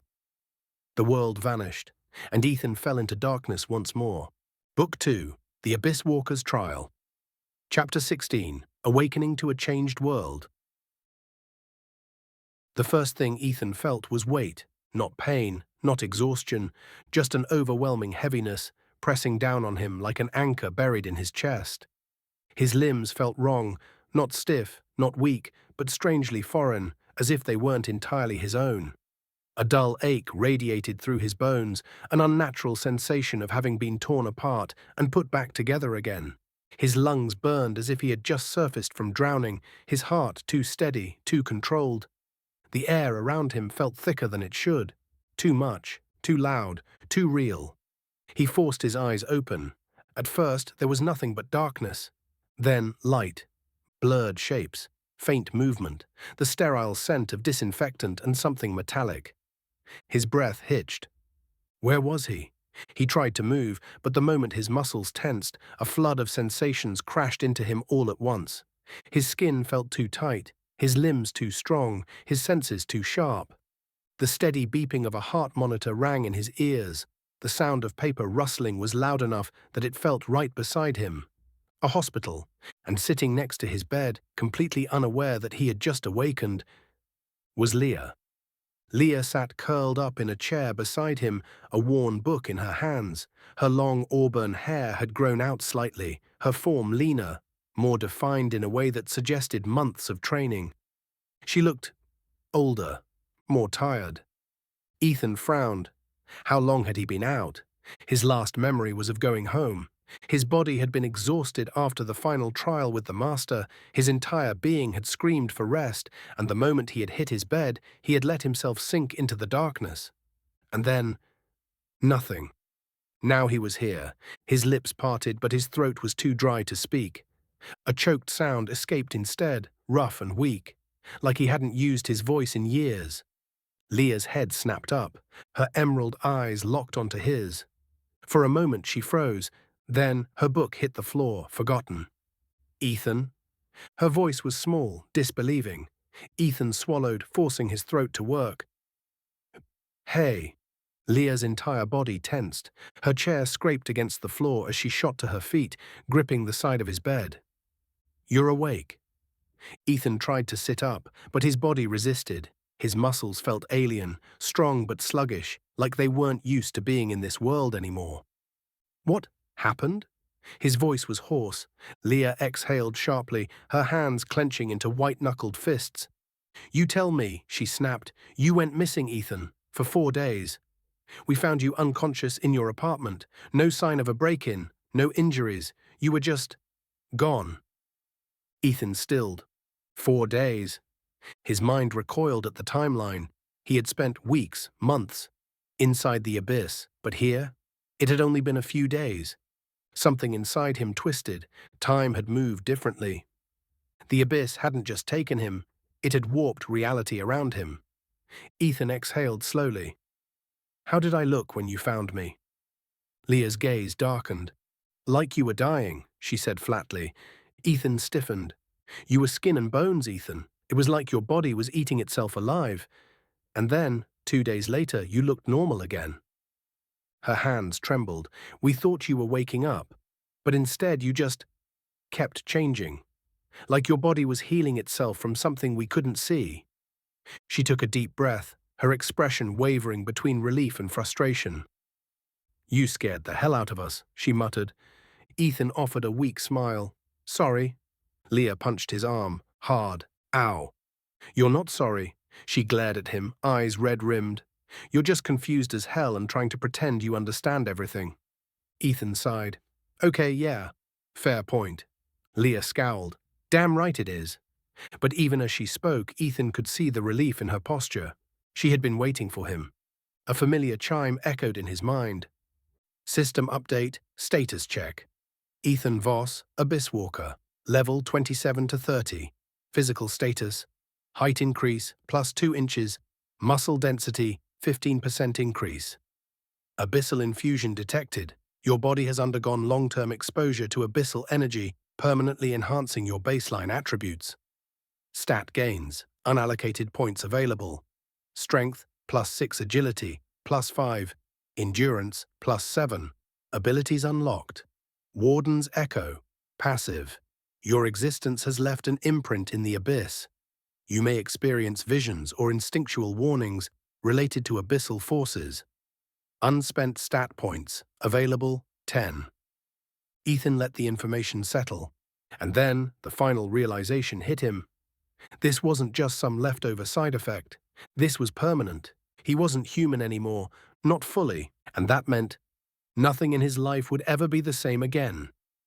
Ethan exhaled, rubbing a hand over his face. His muscles felt heavier, stronger, but different, like they belonged to something else. Leah, he said slowly, the others, Gareth, Kara, the team. What happened while I was gone? Leah hesitated. They're alive. Ethan caught the hesitation immediately. But, she bit her lip. But things have changed, Ethan. Her gaze flickered to the window. The city lights outside seemed colder. A lot changed in the past few days. Her voice was quiet. And not all of it is good. Ethan clenched his fists. The world had moved forward without him. Now it was time to catch up. Book 2, The Abyss Walker's Trial. Chapter 17, A Changed World. Ethan sat upright in the hospital bed, staring at the dim cityscape through the window. The rhythmic beeping of the heart monitor was the only sound filling the silence. His mind was still processing everything. He was missing 4 days before his was found, and then was in a coma 2 years in a coma. His body altered, his stats increased, his very existence forever linked to the abyss. The realization settled into his chest like a stone. He had always known that power came at a price. Leah sat beside him, arms crossed, a mix of exhaustion and frustration on her face. She had barely taken her eyes off him since he had woken up. Her emerald gaze was sharp, analyzing, searching. For what, he wasn't sure. "You're really awake," she muttered, mostly to herself. Ethan sighed. "Unless this is the longest dream ever." "Yeah." Leah shot him a look, but he could see the relief beneath her sarcasm. "You have no idea what it's been like," she said, shaking her head. 2 years, Ethan. 2. When we found you in your apartment, we thought it was just exhaustion or some kind of mana burnout. But then you wouldn't wake up. And no matter what the healers did, you—" She stopped, taking a breath. Ethan ran a hand over his face. "I'm sorry." Leah glared. "Stop apologizing like that means anything. What the hell even happened to you?" He hesitated, because how was he supposed to explain it? How did he tell her that he had spent what felt like months, maybe longer, inside a void that shouldn't exist? That he had trained under a being who wasn't human, fighting creatures that shouldn't be real? That while he had been sleeping in this world, he had been awake somewhere else? Leah watched him, waiting. He exhaled. "It's complicated." She scoffed. "Yeah, no shit." Ethan smirked. "Missed you too." Leah rolled her eyes, but there was something in her expression, a flicker of something softer, more vulnerable. "You should know," she said. "Things aren't the same as they were." Ethan frowned. "What do you mean?" Leah hesitated, then quietly she said, "Everything changed while you were gone." Ethan listened as Leah explained what had happened in the past 2 years. The guild had grown stronger, new adventurers rising through the ranks, new teams forming, new power dynamics shifting. Gareth and the others had become A-rank adventurers, taking on bigger contracts, becoming known as one of the strongest mid-tier teams in the city. But the threats had changed too. "Stronger dungeons have been appearing," Leah said. "More unpredictable, new types of monsters, some creatures we've never even seen before." Ethan's jaw tightened. Dungeons had always been a threat, but if new monsters were surfacing, that meant something was escalating. "Something's coming," she murmured, echoing his thoughts. "And no one knows what." Ethan exhaled. The timing was too much of a coincidence. His trials in the abyss, his changes, the guild's evolution. Everything was connected. And now, he was being thrust back into a world that no longer resembled the one he had left. A knock on the door interrupted them. Leah turned, her expression softening slightly as Gareth stepped inside. The moment Ethan saw him, he realized just how much time had passed. Gareth looked the same, but older, more weathered. His short-cropped brown hair was streaked with a hint of silver, his broad frame even stronger than before. For a second, Gareth just stared. Then, with a huff, he crossed his arms. "Well," he said, "you're not dead. That's a relief." Ethan smirked. "Nice to see you too, old man." Gareth snorted. "Look who's talking. You've been sleeping for 2 years." Ethan was about to respond with another joke, but the look in Gareth's eyes stopped him. There was something there, something deep, something he wasn't saying. Ethan frowned. "Gareth." The older man sighed, rubbing his temples. "Look, kid, I'm glad you're awake. We all are. But you need to understand, this isn't the same guild you left behind." Ethan stiffened. "Leah told me. The dungeons, the new threats." "It's worse than that," Gareth interrupted, his tone low. "The entire city is on edge. Something big is coming, and none of us are strong enough to stop it." Ethan's stomach dropped. Before he could respond, Gareth fixed him with a sharp look. "So let me ask you something, Ethan." He took a step forward, his presence heavy. "You've been gone for 2 years. You wake up, looking stronger, but none of us know how. And now, with everything that's been happening—" He narrowed his eyes. "Are you the same person we knew?" Silence. Ethan's fingers twitched, because he didn't know the answer. He wasn't sure if he ever would. Status check. A warden returns. A system notification flared in his mind. System update. Status check. Ethan Voss, Abyss Walker. Level 30. Health, stable mana, 400 out of 400. Stat gains, unallocated points available. Strength, +6 agility, +5, endurance, +7. Abilities unlocked. Warden's Echo. Passive. Your existence has left an imprint in the abyss. You may experience visions or instinctual warnings related to abyssal forces. Abyssborne Resilience. Passive. Your body has fully adapted to abyssal energy. Increased resistance to all shadow-based attacks and corruption effects. Unspent stat points available 10. Ethan clenched his fists. He could feel it. His body had changed. His very essence had shifted. But was he still Ethan Voss, or was he something else now? Gareth's voice snapped him out of his thoughts. "Well?" the older man asked. "Can you still fight?" Ethan took a slow breath. Then, with absolute certainty, he met Gareth's gaze. "Yeah," he said. "I can fight." Gareth nodded. "Good," he said, "because we need you, kid, more than ever." Book 2, The Abyss Walker's Trial. Chapter 18, The Truth of the Abyss. Silence filled the hospital room. Ethan could feel both Leah and Gareth's gazes locked onto him, waiting, demanding an explanation. And honestly, he didn't know where to start. Because how do you explain the impossible? How do you tell people that you spent what felt like months in a world that shouldn't exist, only to wake up and realize that years had passed in reality? How do you explain that you were taken, broken, remade, that you were forged in something beyond human understanding? Ethan exhaled slowly, running a hand through his hair. "The last thing I remember before waking up here," he began, "was going home after a mission. I was exhausted, so I went to sleep." He glanced at Leah. "But I didn't wake up here." Leah frowned. "Then where?" Ethan's grip tightened.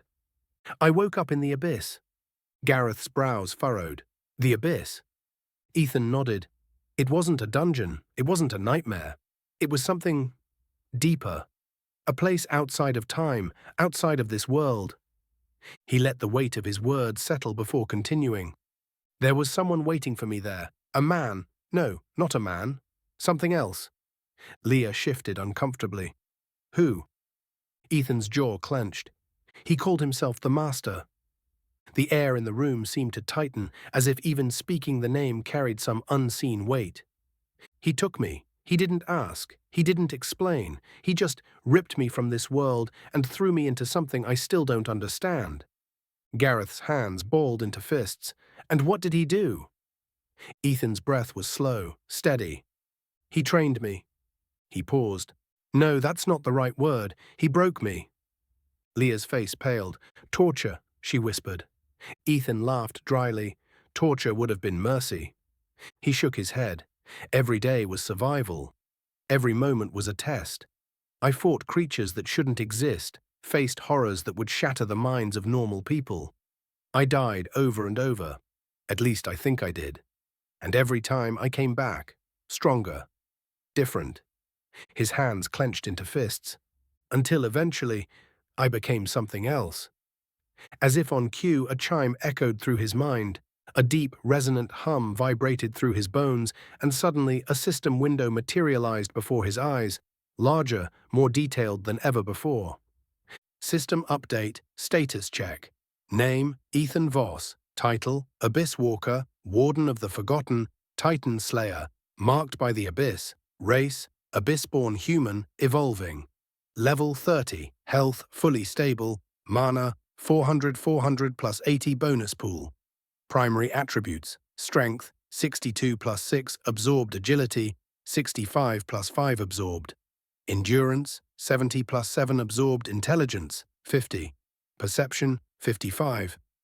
Abyssal affinity, unmeasurable. Race evolution effects, abyssborne resilience, passive. Your body has fully adapted to abyssal energy.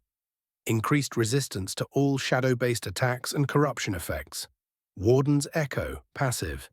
Your existence has left an imprint in the abyss. You may experience visions or instinctual warnings related to abyssal forces. Predator's Absorption, SSS, passive. A portion of slain enemies' stats are absorbed at random. Extremely low chance of acquiring their abilities. Abilities, Void Step, active, teleports the user a short distance through shadows. Can now be used in rapid succession. Abyssal Chain, active, summons binding chains that weaken and immobilize enemies, increased effectiveness against abyssal creatures. Abyssal execution, active, locked. A single devastating strike that ignores armor and targets an enemy's core energy, requires additional conditions to unlock. Abyssborn domain, active, new. For a limited time, create an area where abyssal energy strengthens allies and weakens enemies. Titles and effects. Abyss Walker. Grants unique growth rate and affinity for shadow-based magic. Titan Slayer. Larger and stronger enemies now recognize you as a significant threat. Some will instinctively avoid battle, others will seek you out. Marked by the Abyss. The Abyss has acknowledged your existence. Those who serve the Abyss may recognize you, some as an ally, others as an enemy. Unspent stat points available 10. The moment the status screen faded, Ethan could still feel it. The weight of his evolution, the undeniable truth that he was no longer just human. Not fully, not anymore. Leah was silent. Gareth had stopped breathing entirely, his fists so tight that his knuckles had turned white. Ethan's voice was quiet.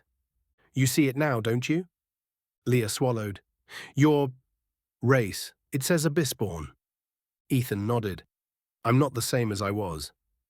Gareth exhaled sharply, running a hand over his face. Damn it, kid. His voice was heavy, not with anger, but with something close to grief. Ethan clenched his jaw. I don't regret what happened to me. Leah stared at him. How can you not? Her voice rose. You were taken, Ethan. You were... She cut herself off, shaking her head. We thought you were dead. Ethan looked at her, something deep and dark in his gaze. I was... Leah's breath hitched. I died in that place, Leah, he said. Maybe not in body, but in every other way that mattered. I was shattered. And then I was put back together, into whatever I am now. He exhaled. And that's why I don't regret it. Gareth sighed. You know they're going to find out. Ethan nodded. I know. The guild, the government. People were going to start asking questions, because Ethan Voss was no longer just a missing adventurer. He was something else entirely, something no one understood. And that made him dangerous. Ethan straightened his back, pushing himself to stand. His muscles ached, but they obeyed. Leah shot up. Ethan, you're not... I'm fine, he interrupted, rolling his shoulders. His body felt heavy but powerful, stronger than before. He looked at them both. You wanted to know the truth? His gaze was hard. Now you do. I was taken. I was trained. And now I'm back. His jaw clenched. And whatever's coming, I'm going to be ready for it. Leah and Gareth shared a look. Then slowly, Gareth nodded. Then let's get to work. Book 2. The Abyss Walker's Trial. Chapter 19. Returning to the Guild, Facing the Fallout.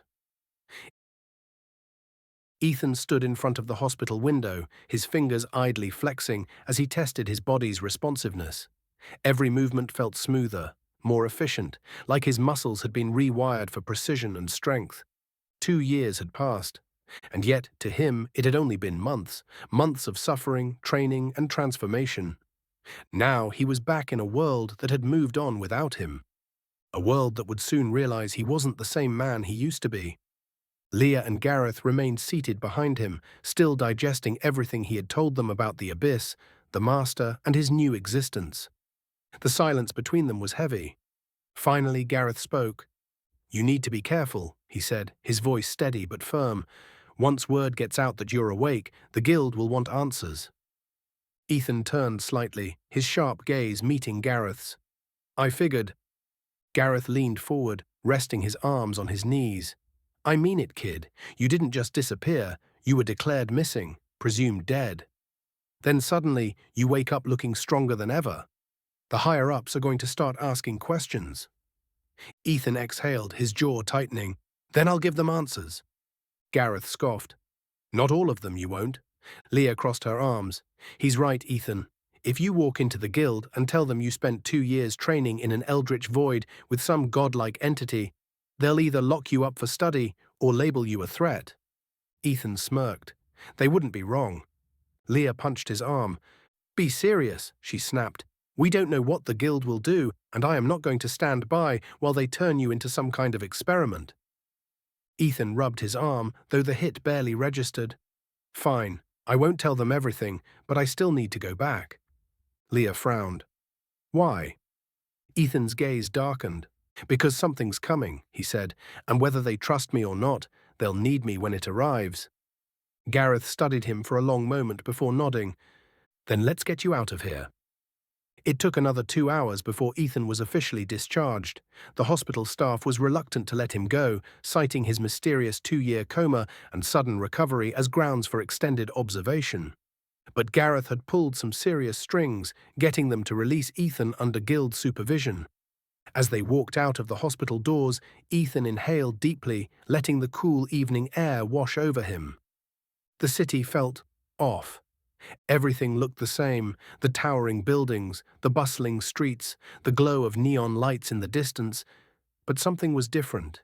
It was in the way people moved, the way hunters patrolled the streets more frequently, the way the air itself felt tense. Leah followed his gaze. Yeah, you're noticing it too, huh? Ethan nodded. Something changed. Gareth sighed. Come on, you'll see soon enough. With that, they began their walk back to the guild. The guild hall loomed ahead, its massive structure dominating the city skyline. The building was a fortress, reinforced with magic-infused stone and reinforced steel. And for the first time in 2 years, Ethan walked through its doors. The moment they stepped inside, silence fell over the room. Hunters, rookies, veterans, team leaders all turned to stare. Ethan didn't flinch. He met their gazes head-on, his golden eyes glinting with something new. Whispers spread through the crowd. Is that? It can't be. Holy shit. Ethan Voss is alive. A few hunters stood abruptly, as if unable to believe what they were seeing. Others watched cautiously, their instincts warning them that something was off. Leah stepped forward, scowling. All right, that's enough gawking. He's not a damn ghost. The tension lessened slightly, though the stares remained. Ethan ignored them, focusing on the counter at the far end of the hall. Behind it, the familiar form of Elias, the guild's senior receptionist, sat frozen, his normally calm face pale with shock. Ethan approached, resting his hands on the counter. Hey, Elias, he said smoothly. You miss me? Elias blinked rapidly before shaking his head. Ethan, by the gods, we thought... He exhaled sharply. You have no idea what kind of chaos this is about to cause. Ethan smirked. Then let's get ahead of it. I need to talk to the guildmaster. Elias paled further. Before he could answer, a new voice cut through the room. You don't need to ask twice. A tall, imposing figure strode toward them, clad in black and gold battle armor, his presence commanding the room instantly. Ethan turned, his smirk fading. The guild master had arrived. The man before him was Victor Calum, a legend among hunters. S-rank adventurer. Leader of the guild, one of the strongest warriors in the country. His scarred face was unreadable, his piercing grey eyes locking on to Ethan with intensity. Follow me, Victor said simply. Now. The room remained silent as Ethan, Gareth and Leah followed the guildmaster into a private chamber. The moment the door shut behind them, Victor turned sharply. Talk. Ethan leaned against the wall, arms crossed.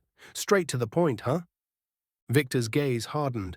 You were missing for 2 years, Ethan, and now you show up stronger than ever, walking into my guild like nothing happened. So I'll ask again.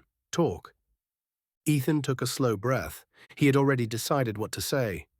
I was taken, he said. Not kidnapped, not lost. Taken. By something that wasn't human. Victor's eyes narrowed. Ethan met his gaze, unwavering. For 2 years, I was in a place called the Abyss. I was trained. I was tested. And now I'm back. He let that settle before continuing. I don't expect you to believe me, but I'll prove it soon enough. Victor studied him for a long moment, his expression unreadable. Then he smirked. Good, he said. Ethan blinked. Good. Victor nodded, because we're going to need every bit of strength we can get. He crossed his arms. The world's changing, Ethan. And whether you like it or not, you're going to be in the middle of it. Ethan smirked. Wouldn't have it any other way. Book 2. The Abyss Walker's Trial. Chapter 20. Truth and Consequences. Ethan sat across from Guildmaster Victor Kylum, the weight of the conversation ahead settling onto his shoulders.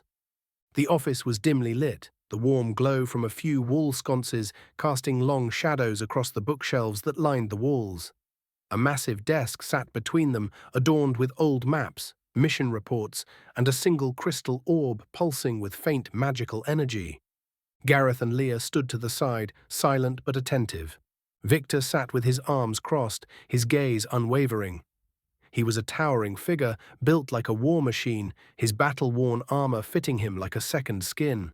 His grey eyes, sharp and calculating, watched Ethan with an intensity that made it clear. He would know if Ethan was lying. "All right, kid," Victor said finally. "You wanted to explain yourself. Start talking." Ethan exhaled slowly, leaning forward. "I need you to listen carefully, because what I'm about to say isn't going to make any sense." Victor smirked. "I deal with nonsense daily. Try me." Ethan didn't hesitate, and so he told the truth. He started from the beginning. The night he went missing, feeling exhausted after a long mission. Waking up in a void that defied reality. Meeting the one called the Master, a being that wasn't human. The endless battles, the torturous training, the constant cycle of death and rebirth. The way time moved differently in the Abyss, where he spent what felt like months, only to return and realize 2 years had passed. His evolution, how his body had been changed, reforged into something more than before. Victor listened without interruption. He didn't laugh, he didn't scoff, he simply watched. By the time Ethan finished, the room was dead silent. Leah shifted uncomfortably. Gareth's expression was unreadable. Victor tapped a single finger against the desk, deep in thought. Then, after what felt like an eternity, he spoke. "You know," he said, "if anyone else had told me this story, I'd have thrown them out of my office." Ethan smirked. "But you believe me." Victor leaned forward, resting his elbows on the desk. 2 years ago, you were an unranked adventurer, barely scraping by. His grey eyes narrowed. Now you sit in front of me with a presence stronger than half the A-rankers in this guild. So yeah, I believe you. Ethan exhaled. That makes things easier. Victor's lips twitched. Not really.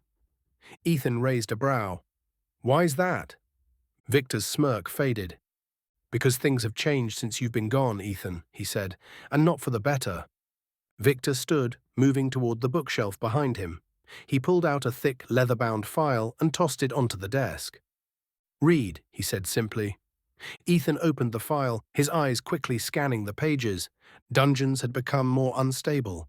Portals were appearing where they shouldn't be, and some were collapsing before teams could return. New creatures, ones that had never existed before, were emerging from the depths, stronger, smarter, more organized. The kingdom had tightened regulations on adventurers, demanding stricter ranking evaluations and forcing new guild policies. 3 entire teams had gone missing in the past 6 months. No bodies, no traces. Just gone. Ethan clenched his jaw. How the hell did things spiral this badly? Victor sighed, rubbing his temples. That's what we're trying to figure out. Leah stepped forward. Ethan, the guild isn't the same anymore. It's more controlled, more political. Ethan narrowed his eyes. What do you mean? Gareth crossed his arms. It means that after you vanished, the higher-ups used it as an excuse to start enforcing new rules. They said the guild needed better oversight, stronger leadership. But all it really did was make things harder for adventurers. Leah scowled, and it's only gotten worse. Victor sighed. They've been looking for someone to blame, Ethan. His gaze sharpened. And your sudden return. It's going to put a target on your back. Ethan exhaled sharply. The guild wanted control. The kingdom wanted order. And he had just walked back into the middle of it. Something nagged at the back of Ethan's mind. He flipped through the reports again, his eyes narrowing. Then suddenly, he froze. "Wait," he said slowly. "Why didn't the guild know I was in the hospital?" Victor frowned. "What?" Ethan met his gaze. "You said I was missing, that everyone thought I was dead." He gestured toward Leah and Gareth, but they knew where I was. They found me in my apartment. I was transferred to a hospital. Why wasn't the guild informed? Victor's expression darkened. He turned to Gareth and Leah. You're sure he was in the hospital the entire time? Leah crossed her arms. Of course we're sure. Gareth frowned. We visited him regularly. Victor's gaze flickered toward the crystal orb on his desk, the one pulsing with faint magical energy. His jaw tightened. Ethan, he said slowly, the guild was informed of your disappearance. Ethan's blood ran cold, but not of your survival. A sharp silence settled in the room. Ethan's fingers twitched. So someone kept it from you. Victor nodded. And I'm going to find out who. Leah's face was pale. Why would they do that? Gareth's expression was grim. Because someone wanted Ethan to stay missing. Ethan clenched his fists. Who the hell had been pulling the strings while he was gone? And more importantly, why? Victor leaned forward, his expression serious. Listen, Ethan, we don't know who's involved in this yet. But until we figure it out, you need to tread carefully. Ethan exhaled, forcing himself to stay calm. Fine, he said. Then what's next? Victor smirked. You wanted to know how much things have changed. You're about to find out firsthand. He turned to the bookshelf, pulling out a sealed envelope. This, he said, tossing it onto the desk, is your next assignment. Ethan raised a brow. You're sending me on a mission already? Victor grinned. Welcome back, kid. Ethan picked up the envelope, breaking the seal. His eyes scanned the contents. And then his entire body went still. Mission name, The Forgotten Ruins. Objective, investigate the re-emergence of an ancient dungeon lost for centuries. Threat level, unknown. Additional notes, survivors of the last expedition reported encountering an entity described as abyss-touched. Ethan's grip on the paper tightened. The abyss. It was here, and it was waiting for him.